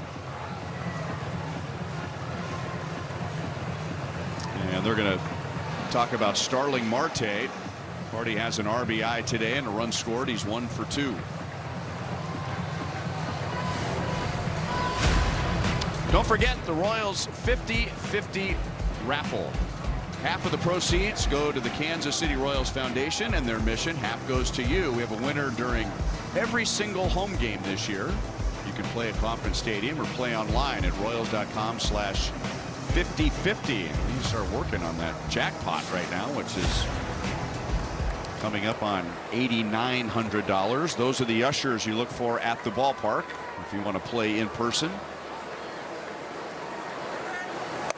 Marte takes a high strike. There's Jorge, who just visited with Joel last inning, who won the 50-50 raffle earlier in the homestand, with the Royals commitment going to the Venezuela earthquake relief efforts. The other half going to the fan. And the fan happened to be somebody who lives in Sedalia that was born in Venezuela, and Jorge donated his portion, and then the Royals rounded up, so it was a $20,000 donation to Venezuela.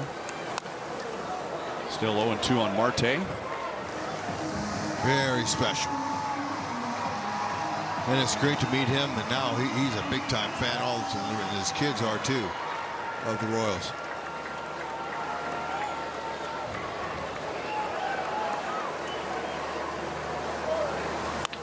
On the ground to short. Turner backhands and fires it to second, with Lofton running through the bag, which is the right idea. And otherwise a slide slows him down, but they barely get the force as the Royals add another run.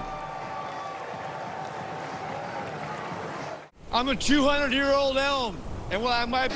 Rally House Rally Cam giving us another unique shot from just outside of Kauffman Stadium, looking in. There are a lot of memories going back to 2014 and 2015 and doing post-game shows with Monty, with you and Joel on the field interviewing the players after the game. We did some post-game shows in Rivals. We did some post-game shows up on the grass hill out beyond Rivals, just outside of the ballpark. Sure enough, it was great. So thrilled to be here, be a part of this whole thing in the championship run. So great. And you know, too, Ryan, when postseason start, the networks take over and their broadcasters take over. So we're kind of relegated to end the game wrap-ups, you know, post-game shows like that. But man, it was so exciting. Nice pitch. There you go, Noah. You know, people won't realize this and probably don't care, but oftentimes in our role, you go where you got to go to do what you need to do, which oftentimes means you're not actually in the stadium or on the field. So Hud and I, we had a unique view of Alex Gordon's home run in Game 1 of the World Series, and that would have been from the parking lot, and we could hear all the cheering from inside as we were getting ready to do what we thought was going to be a not so great post-game show, and then we sat out there and waited a while and finally did it. The other one, I don't know, Ryan, if you've ever heard this one, is, you know, we did the World Series shows when the team was on the road. You guys were traveling from Power and Light. All those shots you're seeing around the world now for U.S. soccer, Mexico soccer, that are taking place there, that was all Royals fans. And I remember looking at the monitor. We knew the Royals were going to win at that point, and I could see that the monitors that Hud and I had up on stage were about 8 or so seconds ahead of what everybody was watching on the big monitor. And even though everybody knew they were going to win, I just had this vision that that final out was going to be made as we're looking down, and Hud was going to throw his hands up in the air and start celebrating as everybody else didn't know that it happened yet. And I said, Hud, just fake it. Don't show any emotion until they go crazy. And I got to report back all these years later, 11 years later, Hud nailed it. They had their party, and the rest was history. Goldie, thank you. Great memories. But hey, do you remember this one Kansas City Chief in 2014 that was backstage with us, new to the team, was excited about being there? The guy, his name was Travis Kelce. Remember that, Goldie? Why did we? I would have thought from that point on, hanging in the green room, young kid, that we would have got an invite to the wedding years later. Well, I wouldn't have. Maybe you. Me neither. Yeah, but that was so fresh. And it was fun for us. I say us, those of us who were actually at the World Series, to see that video back at Power and Light and see the reactions of everyone throwing their arms in the air at the same time when something big happened for the Royals in both 14 and 15. Oh, man. Back when Noah Cameron was 14 and 15 years old up in St. Joe following the Royals. That is not what he wanted to do right here. Issue a walk with 2 down and an 8-run lead, and his pitch count continues to grow because of long first and second innings in particular. But he's right at 100 and he needs one more out to qualify for a win. Real Muto takes a strike.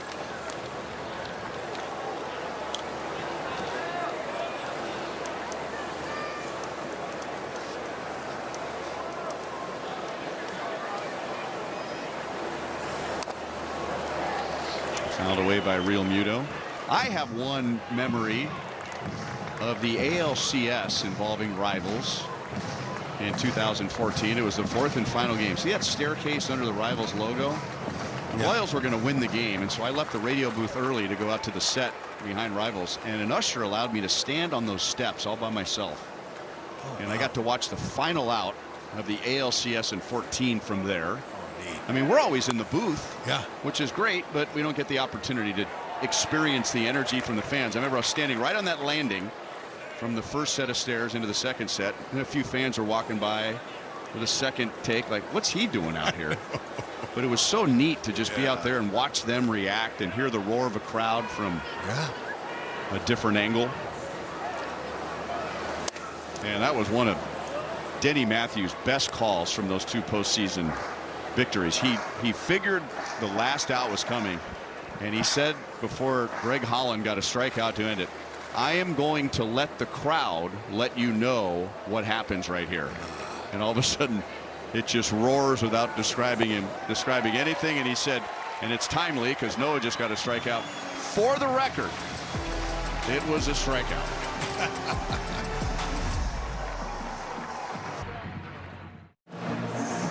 That was a workout. Noah Cameron gives up 1 run over 5 innings on a hot, humid day, preventing some big innings along the way. And he throws 105 pitches. For the record, it was a ground ball to third, not a strikeout, on Denny's famous call at the end of the 2014 ALCS. It's a winner, no matter what. That's pretty cool, though. The crew was ready to roll the replay, and until I got the final out incorrect. That's all right. Tanner Banks takes over for the Phillies in the bottom of the 5th inning, hoping to record the first scoreless inning for a Phillies pitcher today. The Royals scored 6 in the first, 1 in the second, 1 in the third, and 1 in the fourth off of Christopher Sanchez of all pitchers. Seth Johnson got the last 2 outs of the fourth, and now Tanner Banks against Tyler Tolbert, Luke Maile, and Josh Rojas. The lefty. He's low 90s, upper 80s.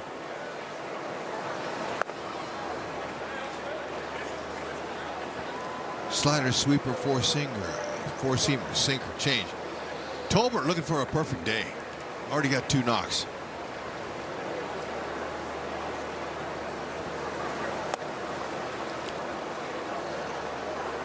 He had an infield single, which ended up being a really big play in the first inning. It was a ground ball to short that wasn't hit hard enough for an out.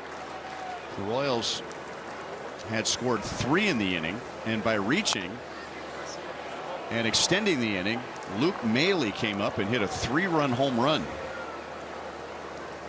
And then Tolbert drove in a run with a hustling double in the third.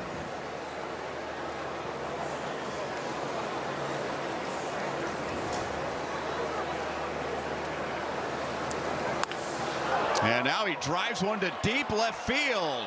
And gone! Tyler Tolbert is 3 for 3. And the Royals are 5 for 5.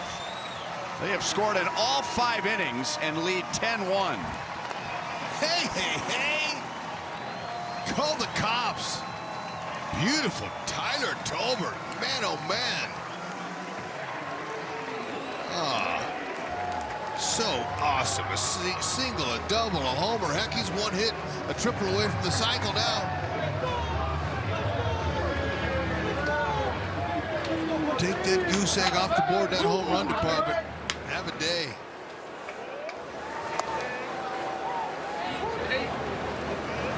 Home run number 4 for the Royals.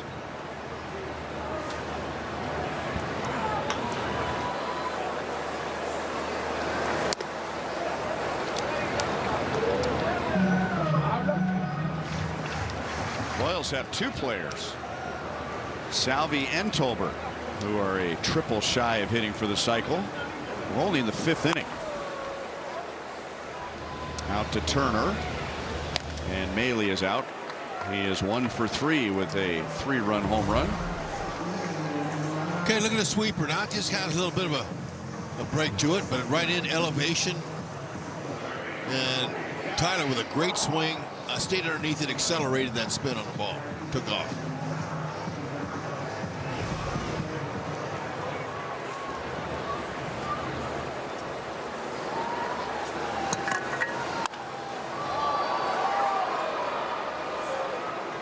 Rojas hit the ball out to center field with some English on it. It looked like it was going to be hit right to Hill, and then it started to fade over in left center field.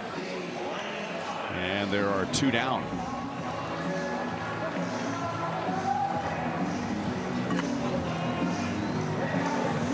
Do you have what it takes to be the next Royals TV Capital Federal Junior Broadcaster? Visit Royals.com/Junior Broadcaster to enter.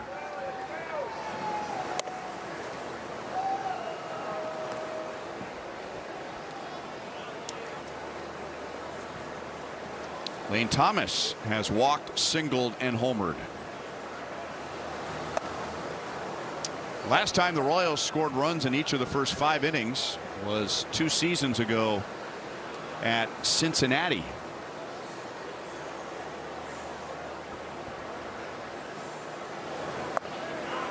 Two balls and 1 strike on Thomas. There you go. 6-1-1-1-1. For a 9-run lead. Love it.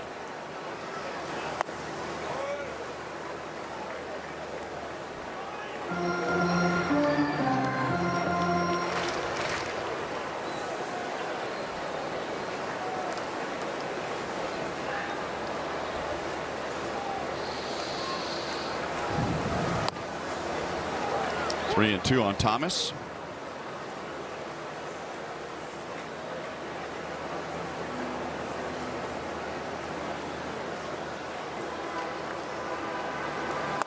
And that's a called 3rd strike. Thomas is going to challenge. Batter is challenging the strike call. ABS is powered by T-Mobile.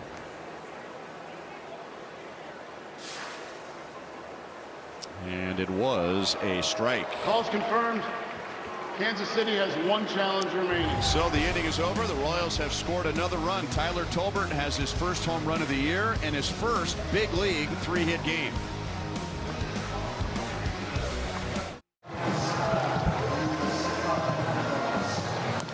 Well, this is not what Don Mattingly had in mind, with the Phillies and the Royals having the chance to win a series this afternoon. He had Christopher Sanchez on the mound, and Sanchez gives up a career-high 9 runs. Hey, look at 1984 and 1985. Hud and Don Mattingly with the Yankees with almost identical numbers. How about those numbers? Way to go, Hud. You got 1 ribby, 1 steak, 1 measly RBI. Can't even remember it. Yeah, but how about that chew? Sorry about that, folks. Back then, we chewed tobacco. Wasn't good. But it sure was a lot of fun to be teammates with Donnie Baseball. He was a rock star in his first couple of years in the big leagues there. But we were teammates in A-ball, Double-A, a little bit there. You know, we kind of came up together. He's a longtime friend and a good one. It was an interesting thing, and keep in mind, folks. Now, what's that from? They picked me. I didn't choose them. Okay, look. When I got here, you know, I knew the Royals weren't real Yankee fans, and Neither was I. But look at that. That was when they flew me to New York to meet George Steinbrenner. Didn't know how to tie a knot in my tie, and the hat was way too put big. 2 people in that hat. Oh, unbelievable. I was just a young 17-year-old punk that had no idea about life. That was the first time I'd ever flown anywhere on that airplane all the way across the country. And met Mr. Steinbrenner coming out. That's after getting charged double for my taxi ride from the airport to the Yankee Stadium. And I gave the receipt to Mr. Steinbrenner's assistant, and she goes, "Oh, wow, you paid way too much for that. Welcome to New York." I just got ripped off. First cab ride I'd ever been in. It was an interesting visit.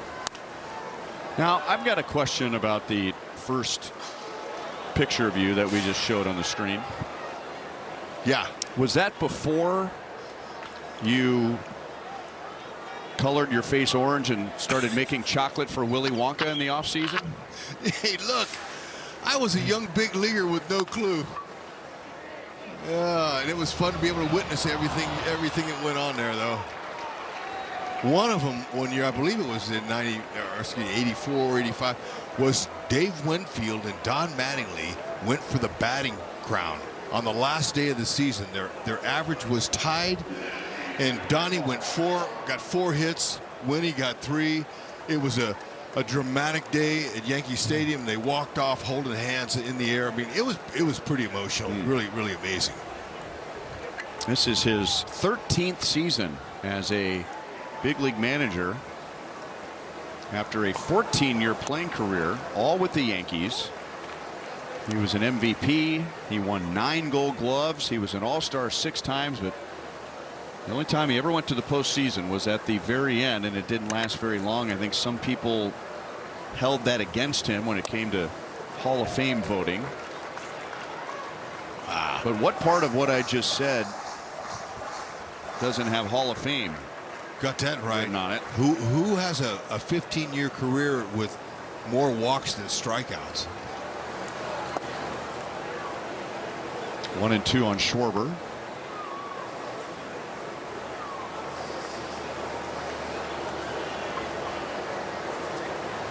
He had 222 career home runs, 1,099 RBIs. Schwarber is not happy with that appeal, and it's a strikeout, his 3rd, and the 2nd for Cruz. Did he throw him out of the game? I think it looked like to me he did.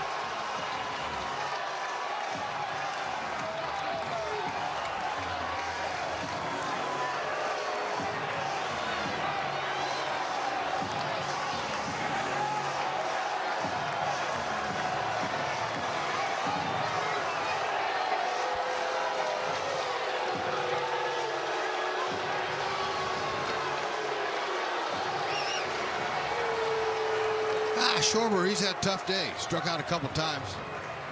Walked, not real happy. Not sure if he got tossed or not. Looked like to me, home plate umpire Alan Porter gave him the wave, but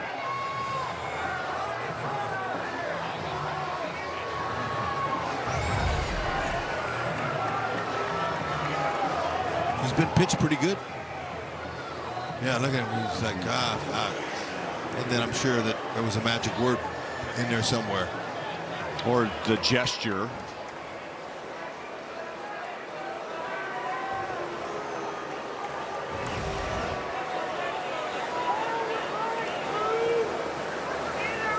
It's not just magic words, but there are magic reactions, if you want to call them that, like shooing off the umpire like that, or showing up the umpire by just dropping your equipment on the ground, or slamming in the ground too close to the umpire. So it was likely that the shooing away with his hand toward third base umpire Roberto Ortiz.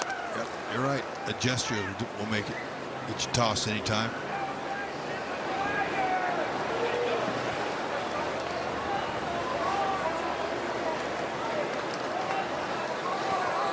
One and one on Bryce Harper.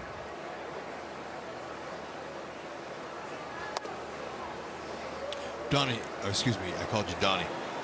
Rhino, how about when I was at that photo shoot in Yankee Call Stadium? me Rhino Baseball. Okay.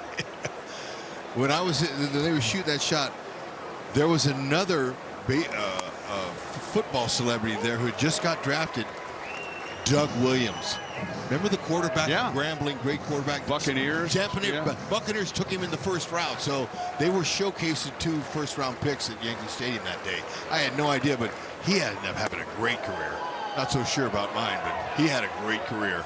Did they typically showcase Buccaneer quarterbacks at Yankee Stadium? I'm not sure why that happened, but I remember the media, they wanted my picture inside the Yankee locker room. So where do they put me? Right in front of Bucky Dent's locker, where he was the shortstop, of the Yankees, and I was the incoming #1 pick. Could you see in the background Bucky Dent? Oh yeah, yeah. Because they put me, over here, young man, over here. They put me right there. I didn't know any better. Like I said, I was 17, young and dumb, and it was a surreal experience. And so Harv wanted to see if I had any pictures left, and I sent him a couple of those pictures. Yeah, good for a laugh. Yeah, look at that. They said sit on that rail. I was like, okay. Look at that knot though in that tie, right? That's so tired. It dates that knot in the collar dates the picture, and it's black and white. 1978. I don't think they had color back then. Watch out.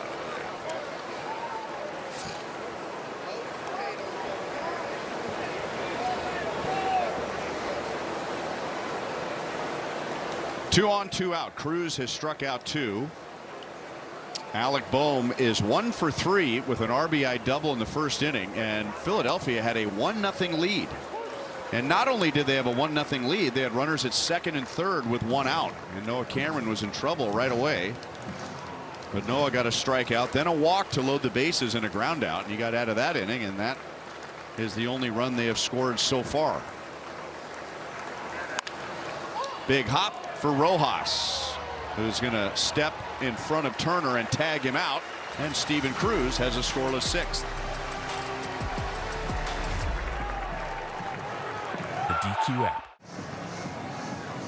Bobby Witt Jr. leads off our Sonic Slam inning, and our contestant is Kelly Wigg from Larned. If the Royals hit a home run in this inning, Kelly wins $1,300, and the Royals have already hit 4 home runs today. If it's a grand slam, Kelly wins $25,000, and you can participate. Just scan the code on your screen.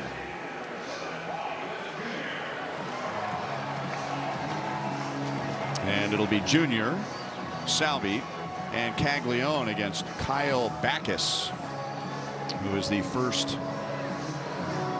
Phillies pitcher. He hopes to give them a scoreless inning. The Royals have scored in the first 5 innings, with their biggest inning being a 6-run first. He comes on for Tanner Banks, who gave up a home run to Tolbert in the 5th inning.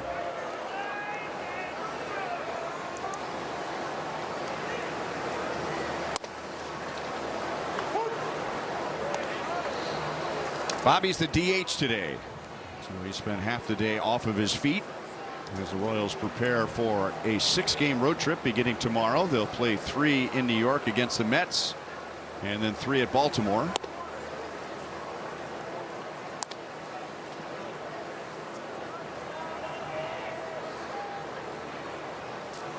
The Royals scored 9 runs in 3 1/3 against Christopher Sanchez. 1 and 2. Sanchez had never allowed more than 7. So the Royals scored 8 for a new career high, and then 9. The Royals had 12 hits against Sanchez, tying the most Sanchez has ever allowed, and they hit 3 home runs against him. He had never allowed 3 home runs. Sanchez had given up 8 home runs in 117 innings coming into today. That's Bobby's 2nd hit, and the Royals' 14th. Let's go to Joel. Well, I would be willing to bet that Dusty Wathan, the bench coach of the Phillies, enjoyed yesterday much more than today. And yesterday was a day the Wathan family will never forget, as Duke Wathan, John Wathan, inducted into the Royals Hall of Fame. And those ceremonies always so special. Monty in the house. I know Ryan was down there. But to be able to have all of the Wathan family here, talking to Dusty, and he said, it took having the Phillies in town to make this one work. Do we have a Sonic Slam winner? We do not. I thought the way things were going today, for sure it would happen and get Salvi another one. He needs that triple is what he needs. Anyway, guys, to get everybody together, Dusty's saying as the families grow, and he's got kids now that are adults and a daughter that's in Spain. It's tough to get everyone together. They couldn't get their daughter in from Spain, but everybody else was here all together and able to celebrate the great career of John Wathen, the full body of work, the true super utility man that did everything on and off the field. And he said that the biggest thing that he learned from his dad, as really a baseball life for himself now, was that he said his dad taught him the importance of sticking with things and grinding through the good and the bad times with the belief that there's always light at the end of the tunnel. Loyalty, hard work, consistency. He said that's what he has learned from his dad in a sport where there's so much failure, where so much can go wrong. And I thought this was really interesting too. He said that's why whenever, he said, we the Phillies make it to the postseason and we pop that champagne, he said, I never wear goggles. He said that's why the champagne hurts, because the sting of the champagne represents everything it took to get there. Yesterday they celebrated all of the sacrifice of John Wathen. Wow, thank you, Goldie. I would like to have been here for that, but that's an incredible reward for him for his long hard work for one organization, and it's well deserved. And as far as the no goggles in the celebration, I'm 100% for that. Don't happen all that often. For some teams it might, but and enjoy it. Enjoy that burning in the eyes, the burning sensation. I totally agree with young Wathen there. Who is a former Royal, by the way, appearing with the Royals in 2002. It was mentioned more than once yesterday that John Wathen's first year with the Royals was 1976. He was 26 years old, and the Royals won their first division title. His last year with the Royals was 1985, when they won their first World Series title. So his career was a bookend to a great era of Royals baseball. Caglione is down on strikes, and there are two away, and pretty soon John Wathen's portrait will be hung out at the Royals Hall of Fame in left field. Slat lefty, he's nasty. Look at that. That's some paint down low. 91. He's a sinker slider change guy. Oh, not overpowering, but very effective when he hits the spots.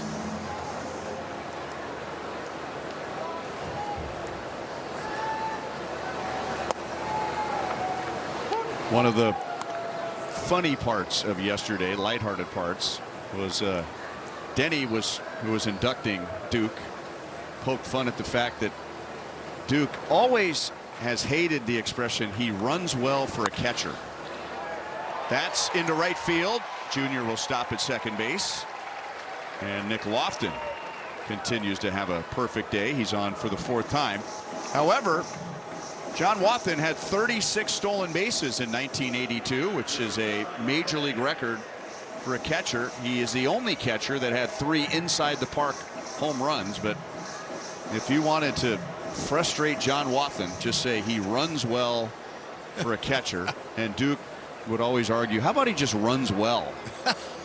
Why does that sentence have to end for a catcher? So Denny ended his speech yesterday saying John Wathen had the major league record, 36 stolen bases for a catcher in 1 year. He's the only catcher with 3 inside the park home runs. So let's just end today by saying John Wathen ran well for a major leaguer. That's great.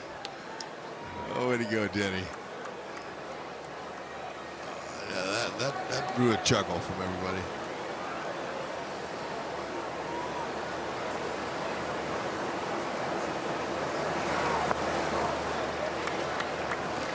One and two on Marte. The Phillies, by the way, made several changes on defense to shift some players around, including their veteran catcher JT Realmuto, to give him the rest of the day off.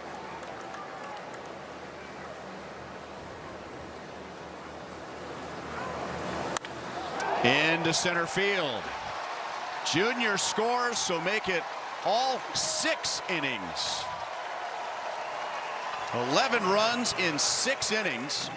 They have scored in all 6, and exactly 1 in the last 5.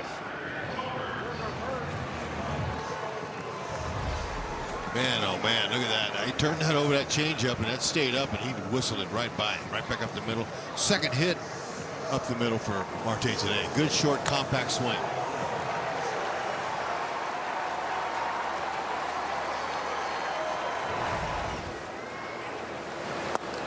And now inside on Tolbert, who has a chance to hit for the cycle, and he's likely going to get more than one shot. He has his first big league 3-hit game. He is 5 for 5 in the series. He has a single, a double, and a home run. Boom, cuts it off and throws. He beat late. it again. That's his second hit, leg hit. Yeah. Oh man, stay hot. That's impressive. Another soft contact, but hey, look, you know, that's what speed do.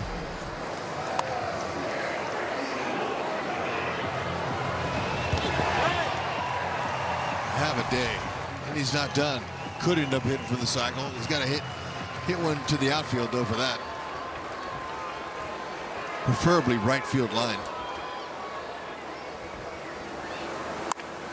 Maley hits it to left field. Marsh is out there now, and he's got it. So the Royals get one more and lead by 10.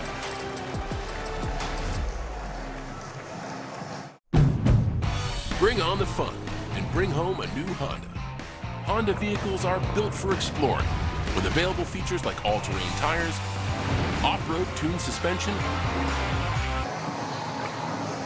Here's today's injury update brought to you by the University of Kansas Health System. The Phillies had signed Adolis Garcia this past offseason, and he played 67 games and batted just .195 with 7 home runs, but he had a tear in his right lat and had to have surgery, so he's going to be out 6 to 8 months, meaning the rest of the season. And those 7 home runs this year gives him 148 for his career.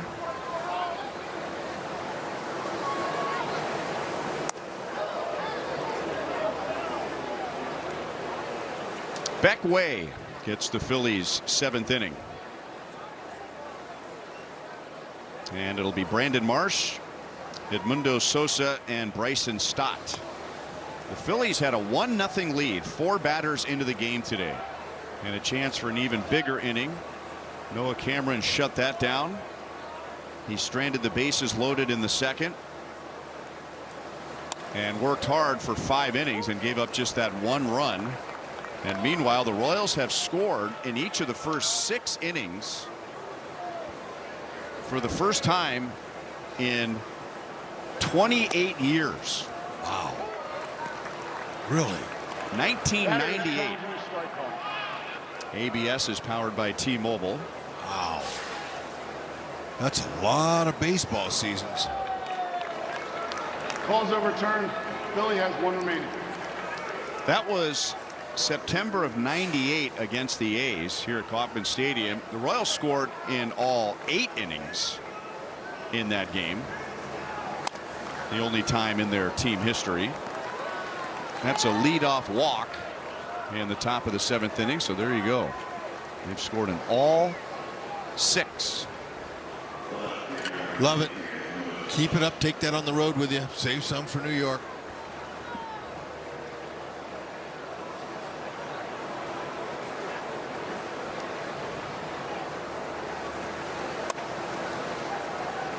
Beck Way, this kid has a chance if he can just throw more strikes. He would love that. So would Matt Quatrero, his manager. 6'4", 200 pounds. You know, he got a nice pitcher's build. Mid-90s thrower to upper. Tough play and double play. Wow. It looked like they were lucky to get 1 out on that play. My goodness, man. There was nothing but good technique right there. Donnie Baseball says, This is our all-state good hands replay. Look at this one now. Running in, coming out. Go get that ball. Lofted, come over. How about it? That's what made it. He came across the bag to get it. That saved time. Just enough to get the double play. That's all on Lofton right there. Of course, pretty good job Rojas getting him the ball. That throw's coming from that far from the third base side. You're the second baseman. You want to go across the bag and get it and then turn it. Don't wait for the ball to come to you. That was really good. Excellent job, Nick. Good fundamentals.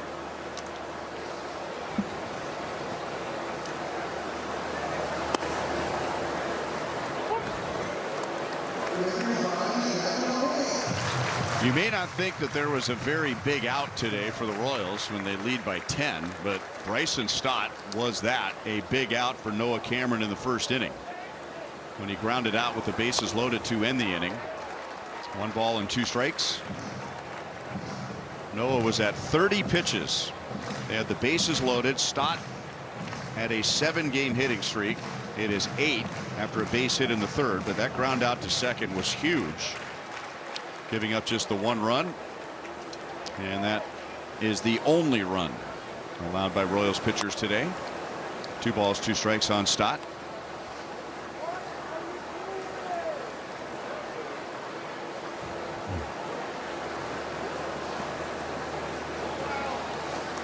I was talking about the kid Beck Wade is good stuff. Really nice. He's got a heavy sinker. Catcher is challenging the ball call. Beck Way thinks it's a strike. He was walking off the mound thinking the inning was over. ABS is powered by T-Mobile, and it's just a little bit high. Kansas City has 0 challenges remaining.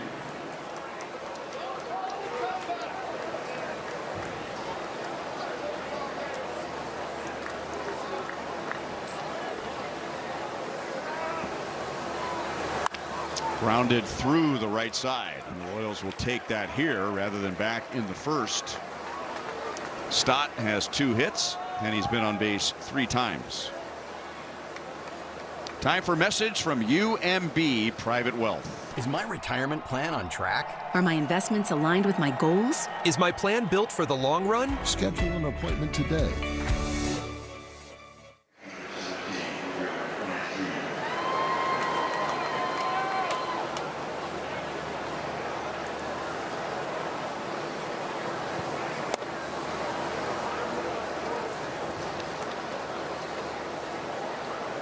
Gabriel Rincones bats for the first time. 2 balls and no strikes.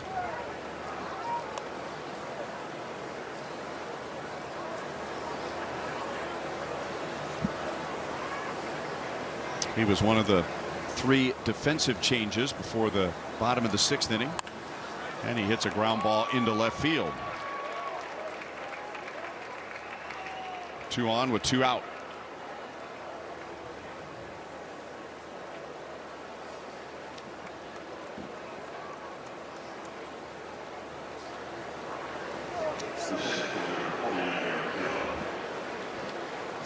And now comes pitching coach Brian Sweeney as Derek Hill steps in.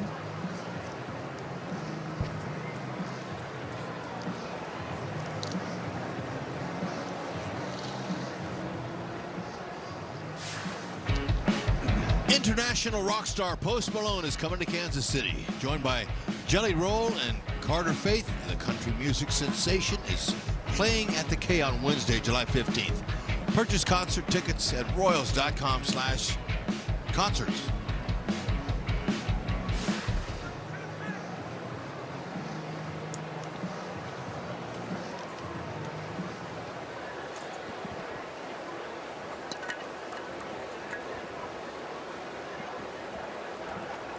Derek Hill is 1 for 3.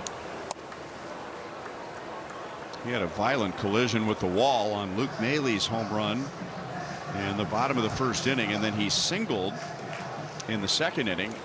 And after he ran through first base, there was a delay. The trainer and Don Mattingly had to come out and make sure he was all right. He appeared to be dizzy.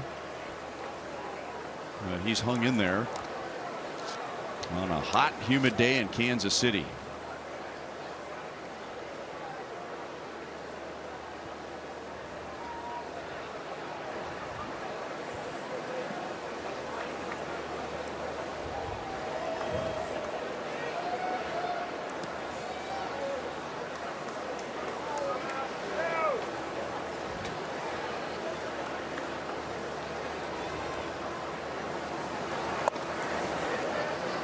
2-1.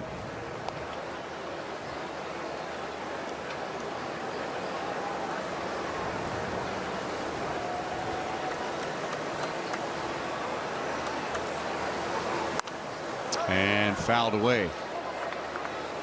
The pitch clock has resulted in some very fast games, but it comes in handy on days like today. A one-sided game in the heat. And those are world-class athletes out there, but they're also human beings who can only take so much of standing out in the heat and the direct sunlight. So quick innings are a must, especially when you get into the later innings, and it's a scoreless inning for Beck Way. Royals baseball coverage is powered by Major League Baseball. You and auto owners. The great debate. If you're from Philadelphia, it's all about Philly cheesesteak. If you're from Kansas City, it's all about the barbecue. Of course, that was a big debate way back in 1980 when the two teams met in the World Series. Frankly, I'll take the larger servings of the brisket than the finely shaved Philly cheesesteak. They're both delicious, no question about it. But the brisket barbecue, man, by far, in my opinion, is the best. Has a mouth-watering flavor. You get choices of any other stuff to go with it. But that cheesesteak at 1 o'clock, 2 o'clock in the morning, running greasy, that hits the stomach perfect. I had a few of those. Is that what your stomach feels? It feels good with that grease bomb at 2 o'clock in the morning, about ready to go to bed. Ball player, you just played a long game, come back in, man. There's nothing better. I loved it. That or a greasy pizza, a couple slices. 10 out of 10 doctors do not recommend you do that. It's a beautiful thing. Late, early. Lou Trevino pitches the bottom of the 7th inning.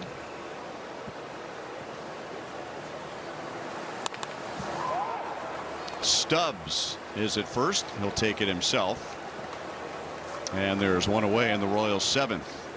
Royals have scored in the first 6 innings. We were just telling you the last time the Royals scored in the first 6 innings was a game in 1998 here against the A's, and they ended up scoring in all 8 innings of that one, and of course ended up being an 8.5 inning win at home.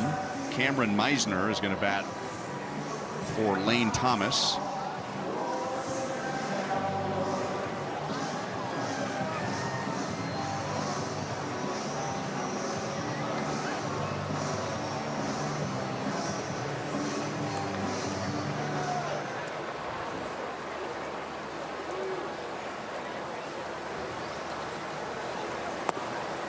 Ball 1 on Meisner. Lane Thomas had another good day against Christopher Sanchez with a home run, a single, and a walk. He is 8 for 14 all time against Sanchez. 2 balls and no strikes.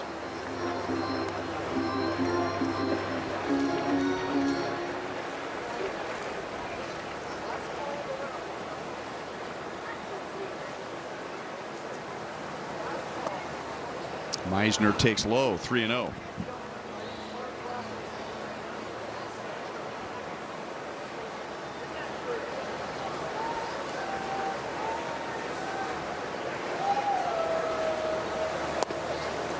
And he's on with a walk. For every Royals hit this season, Quick Trip and the Royals will donate books to Kansas City schools and nonprofits through the Hit the Books program. Learn more at Royals.com/book request. And it's a good day for that, as the Royals have 17 hits, tying a season high. Had a 17-hit game against St. Louis earlier in the year. Michael Massey is going to bat for Bobby Witt Jr. Everybody hits. That's a good thing. And that lineup came out today. You know, you saw some of the Sunday guys getting or actually it's Monday. This whole last 4 games of the series been kind of thrown off with an off day on Friday and an off day for a lot of us on yesterday. It was not a Royals TV day. But when you get hits like that, man, it's really excellent. And the whole clubhouse feels good. Mostly everybody's getting hits. pitchers feel good about that, getting some run support, especially Noah Cameron, who battled through it today. 2-1 on Massey.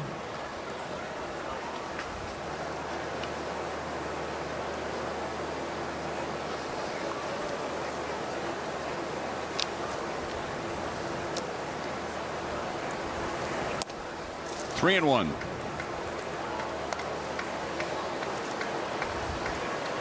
Bobby Wood Jr. finished the day 2 for 4 with 2 runs scored as the DH, and now he gets the rest of the day off. That's a swing and a miss, and the ball gets away, allowing Meisner to move up to second base.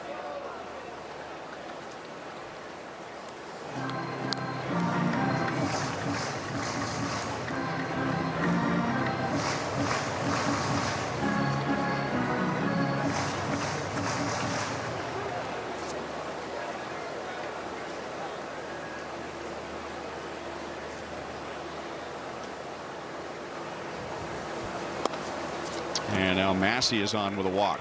I was just saying last half inning that we marvel at what the pitch clock has done to speed games up and have a quick overall game, but it also helps on days like today because they can really drag on when they've been out in the heat this long. And Trevino has been sitting in the bullpen melting away, has to face Salvi, who has 3 hits, including a home run and a triple shy of hitting for the cycle.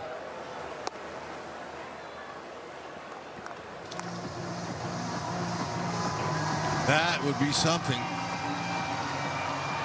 if that came. Salvi, best chance is to hit one to the outfield and the outfielder fall down for about 10 seconds. Slip and fall. We saw Billy Butler come close, didn't we? Did he get a triple in Baltimore that one time? And he had 2 at-bats to get a single. That's right, for the cycle. Salvi's home run was the second of 4 today, back in the second inning. That's our Whataburger, what a play. Sure enough, he'll take it. It's captain's 11th.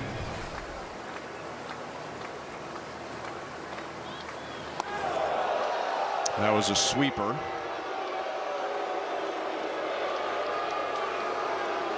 Crowd doesn't like it, but Salvi knows there was no intent there.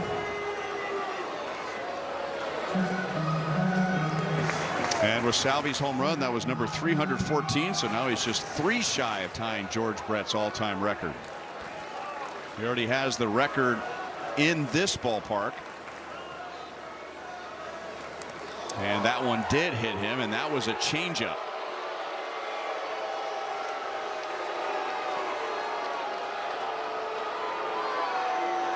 Maybe he'll just stay hot and on the road trip catch George. That's the split finger change up there that didn't do much. Hit him in the forearm. Never feels good whenever you get hit by a baseball coming at you at any miles per hour. But Salvi knew it was not intentional because, I said, look, sorry, it's my bad. And Salvi's done for the day. He's been hit harder than that, but sometimes it just hits the right spot. I mean, you can just get drilled with a direct hit, but if it hits muscle or the right spot, it hurts. Better believe it. But then sometimes it can just nick a bad spot, and the pain just runs up and down the arm. And Kyle Turner's over there trying to rub out some of the pain, and Salvi's like, yeah, that hurts. That's the spot. The forearm and the calf.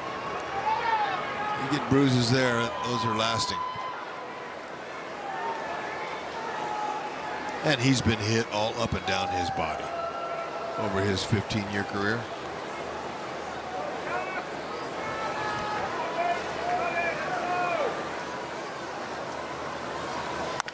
Ground ball right side and through for Caglione, who gets 1 RBI. With Meisner coming around to score, and the Royals have scored in all 7 innings. Just keeps happening. Where were all these runs early in the season in April? Oh my goodness. They'd have taken those. This is the top half of the ball. Finds that hole. Nick Lofton has a chance to have a great day. Good for Cags to get one in there. And now it's a season high 18 hits for the Royals, and we're in the 7th inning. 6 Royals have a multi-hit game today. There's also a big number up there that is easily overlooked, and that would be 14 runners left on base by the Phillies. And the Royals are up by 11, so how meaningful is that number? Doesn't seem like much now, but the Phillies left the bases loaded in the 1st and the 2nd and 2 on in the 3rd, with Noah Cameron giving up a lot of base runners but making pitches when he needed to. Royals are going to get another run. Stubbs goes to the bag. That retires Lofton. But Massey scores, and the Royals have 2 in the bottom of the 7th, and both walks have come around to score.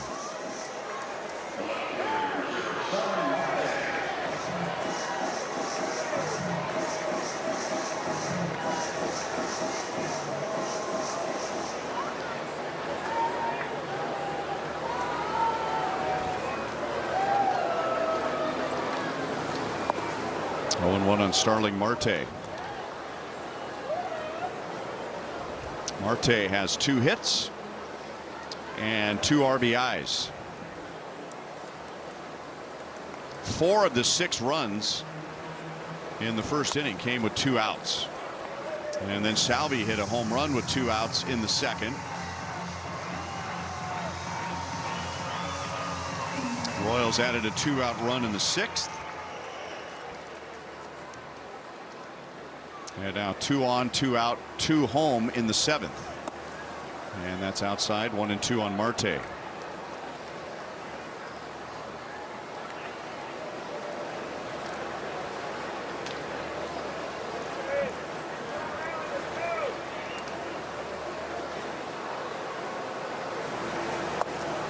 Two and 2.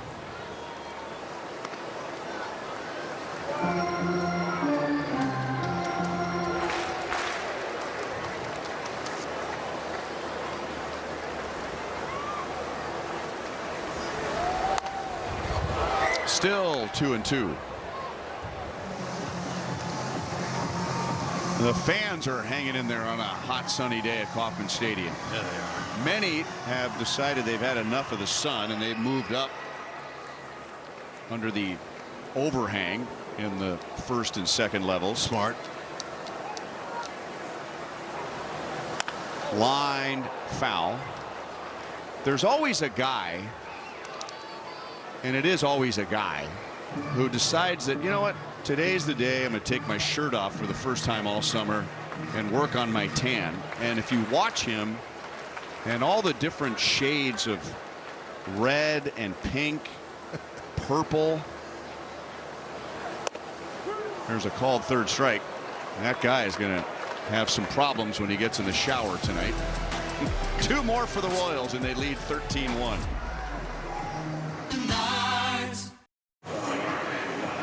Get your own Big Bobby bobblehead, each and every different jersey.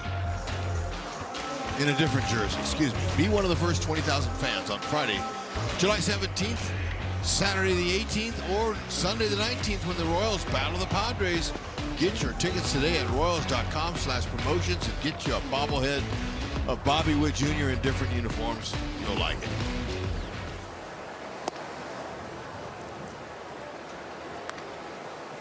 Jose Cuas will get the 8th inning.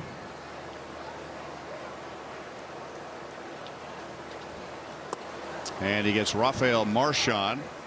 This is his first at bat after coming on for Real Muto back in the 6th inning.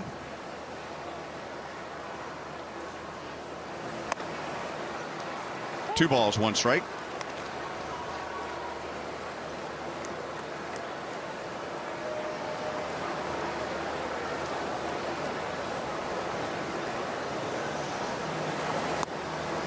Two and 2.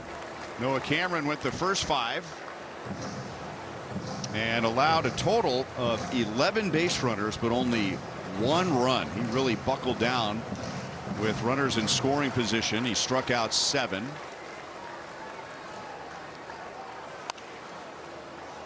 Steven Cruz came on and pitched the 6th. Beck Way the 7th. It'll be Marchand, Schwarber, and Stubbs in the Phillies' 8th inning.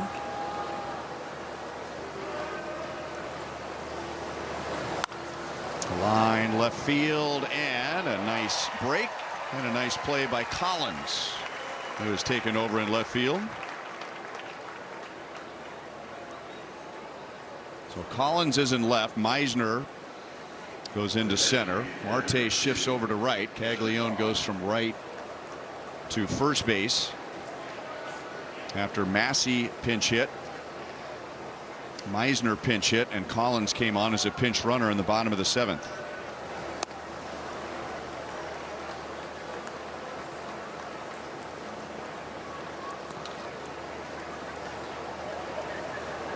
Justin Crawford is the last man off the Phillies bench.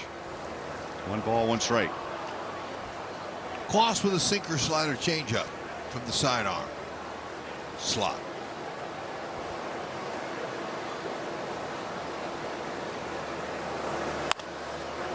Look out.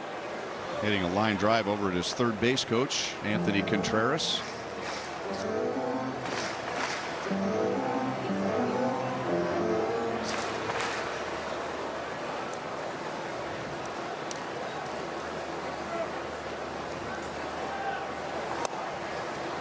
Two and 2.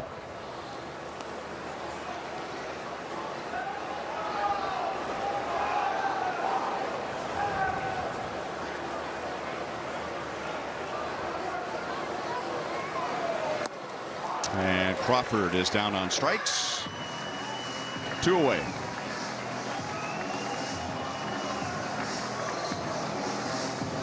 And that'll bring up Garrett Stubbs for his first at bat.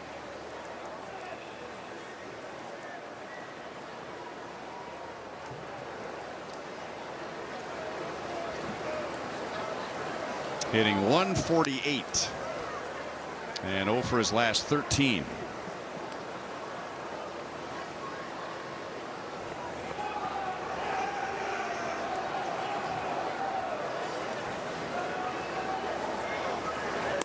Quick pitch and outside. 1 ball, 1 strike. After the game, the Royals will head to New York and play 3 games against the Mets.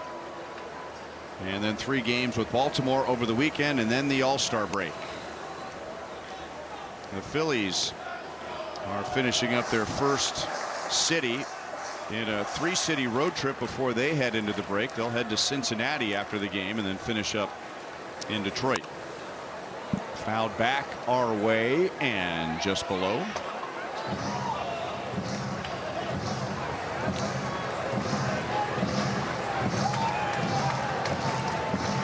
Steve Kurtenbach reminds me that we had to do the same thing in 2012 when we had the All-Star game in Kansas City. Finished the first half with a long road trip so they could prepare Kauffman Stadium for the All-Star game. That was a pretty special event as well. 3 and 2.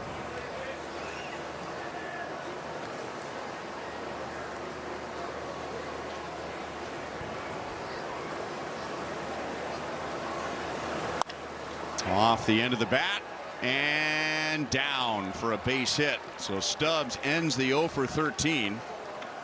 And we have yet to see a 1-2-3 inning.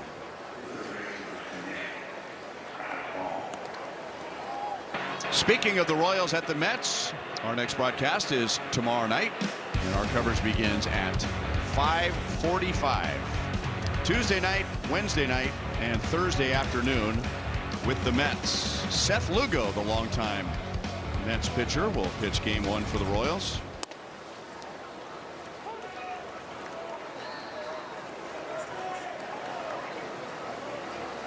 Alec Boehm is 1 for 4, and he drove in the first run of the game with 1 out back in the top of the first inning, which happens to be the Phillies' only run.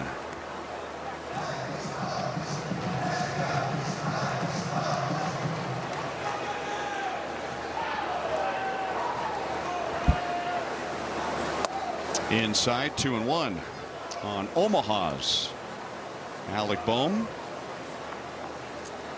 Roncalli Catholic High School in Omaha, and then from there to Wichita State, where he became the Phillies' first-round pick. 2-2.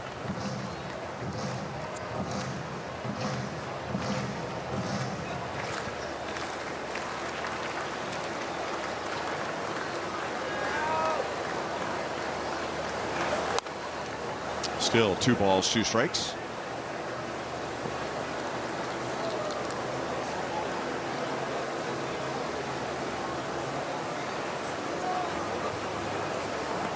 The modern day hitter has a lot of protection. This one here, Boehm has just about all you can have. He's got a hand on his hand, his elbow, his tricep, and he has a shin guard that covers his top of his foot too. So I was talking with their broadcaster, Ben. What's Ben's last name? Ben Davis. Ben Davis. Okay, Ben Davis. Spent a little time with him today, and they let him in the dugout there with the Phillies, and he couldn't believe him taking on and putting on the gear, how much time it took. Rally House Rally Cam as we head to the bottom of the 8th inning, and the Royals lead 13-1.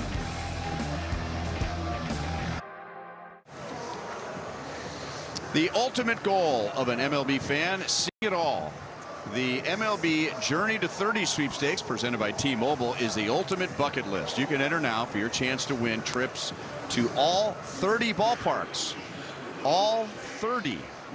MLB.com/Journey to 30 sweeps. Garrett Stubbs, the catcher, is going to be the Phillies pitcher in the bottom of the 8th inning, with the Royals leading 13-1. And the first hitter he will face is Tyler Tolbert. And if Tyler hits a triple, he will hit for the cycle, which a Royal has not done since 1990. That's a strike, and there are no challenges when a position player is pitching. 38 miles an hour. It's going to be tough for Tyler. Wait on it. Hit it down the right field line. Run. Well, no cycle today, but how about a career best 5-hit day for Tyler Tolbert? You better believe it. That'll work. Congratulations, Tyler. Your wand is magic today. Finding outfield grass. Look at that. That is an eephus pitch if I've ever seen one. That's off the end. It don't matter. That's a knock. You throw it soft, you hit it soft. He'll get another chance in a cycle, maybe. That's pretty cool, though. A 5-hit day, man. That's hard to come by. The Royals remain on the hook, having gone the longest since getting a cycle. Stubbs reached back and let it fly there at 61 miles an hour. It registered as an eephus. That was 45 miles an hour. But anyway, George Brett hit for the cycle in July of 1990 in Toronto. That's the last cycle. The Cincinnati Reds had gone longer. Eric Davis hit for the cycle in 1987, but a couple of years ago, Ellie De La Cruz hit for the cycle. So that means the Royals now have gone the longest without one. Yeah, they're rarer than a no-hitter.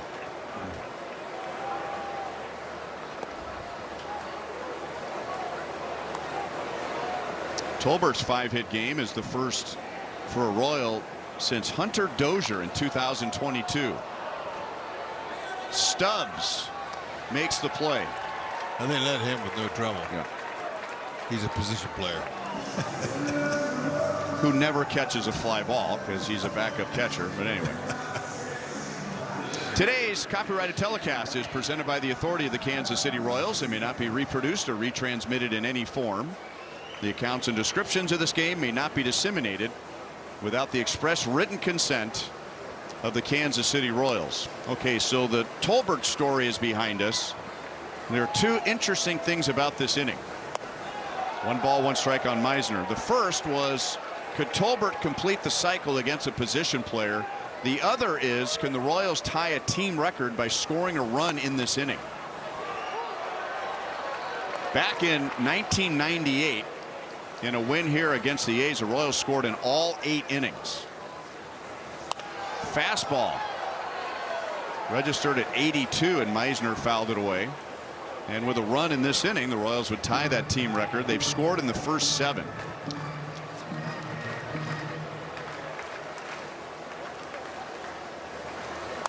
Meisner hits it very high to right field into the sun. Rincones is there. So Tolbert goes to third. So for the Royals, you go back to 1998 when they've scored in the first 7 and eventually 8. The Phillies have allowed runs in 7 consecutive innings once since 1901. Man, that's what I'm saying about the grand game. You just never know what you're going to see when you come here. We'll see something. I was telling some guests that came up here in the booth today. We'll see something today we've never seen before. There it is. Wow, Michael Massey, way to go, bud. Fabulous. 20 hits, 14 runs, and at least 1 run scored in 8 consecutive innings. Nobody would have said that before the game started or predicted that. It's the grand game. And now Collins goes the other way. Maley's just going to jog to third.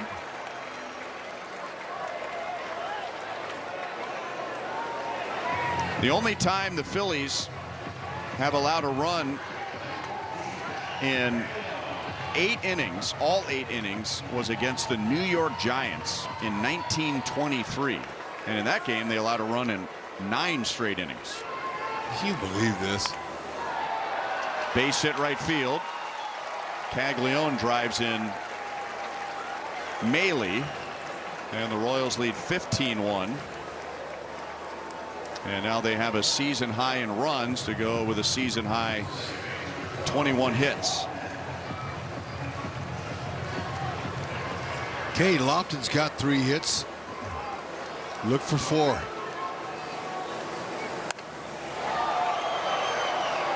Crawford out in center field makes the catch. 2 in the 8th. We have achieved the 9th inning, and the Royals lead by 2 touchdowns. 3 working days before you dig. Royals baseball is presented by your local Kansas City Honda dealers. By Quick Trip, download the QT app for exclusive deals and offers. And by Menards, save big money at Menards.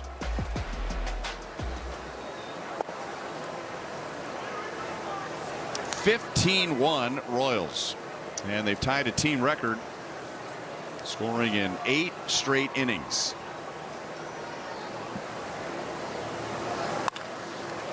Brandon Marsh lifts it to left field, and it's caught by Collins, and there's one away. And we were telling you the only other time the Royals have done this was 1998. The last time any team did this was 2016. The Chicago White Sox had a game where they scored in 8 consecutive innings.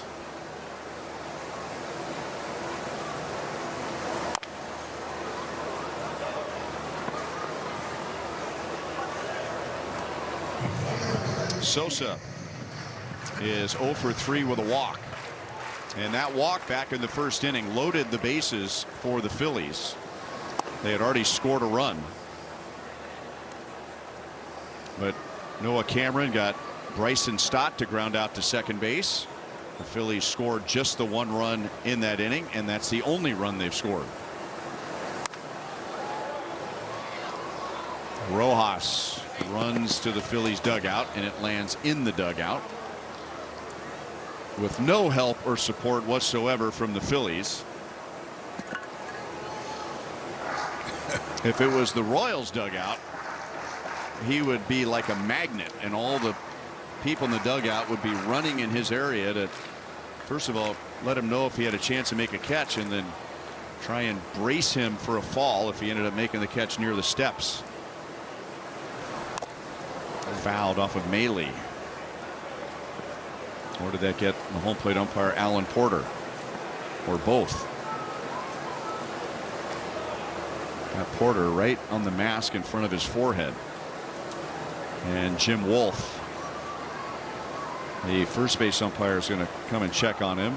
Now the rest of the umpires gather, along with Royals head athletic trainer Kyle Turner. Yeah, that's something that you don't mess with. Any foul ball to the head of anybody. Yeah, I got both of them.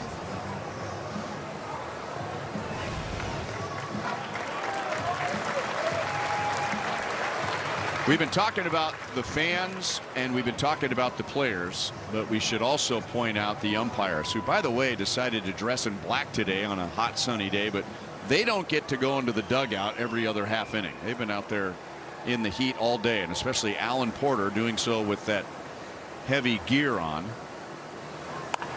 Lined foul.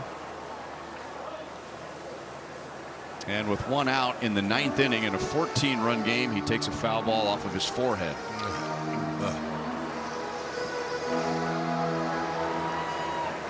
Right now it is a 3-hour and 7-minute game.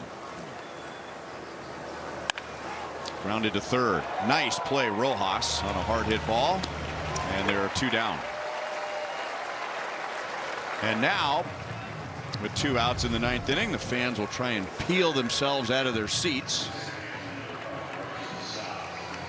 and cheer the Royals to the final out and a series win over the Phillies. A great way to head out to New York and face the Mets.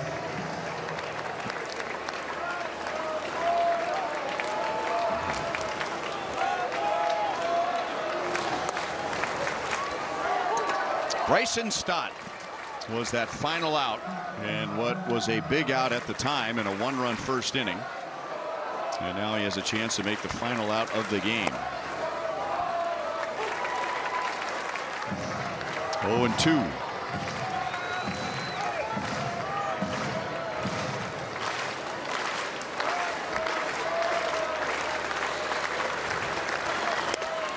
One ball, 2 strikes on Stott.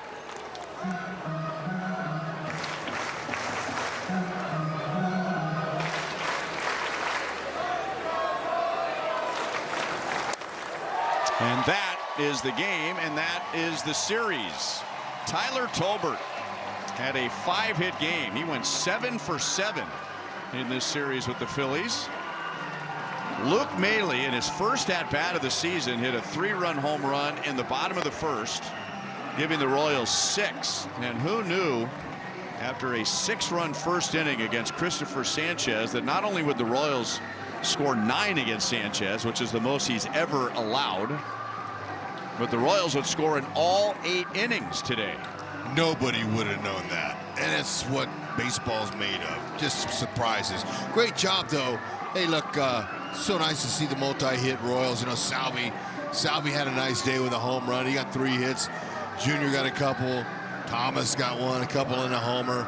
You know, the 3 homers. What they did against one of the best left-handed pitchers in baseball will not be forgotten. This guy is one of the top aces, could be the starter for the National League All-Star. I mean, this is one of the best days the Royals have had, no doubt, this entire season. And I imagine Matt Quatrero will speak to the resilience of the team on this homestand after being swept by Tampa Bay and then losing the first game here on Saturday night. It was 6-1. They have come back and won the last 2 games of the series and win the series with the Phillies. Noah Cameron will get the win, and it was a much-deserved win, battling through 5 innings and giving up 1 run. He is 5-6. Christopher Sanchez takes the loss. He is 10-4. Let's go down to Joel. Well, there are a lot of heroes in this one today, but 5-hit games don't come around very often, and Tyler Tolbert had never had a 4-hit game, let alone a 5-hit game. How do you explain what happened today? I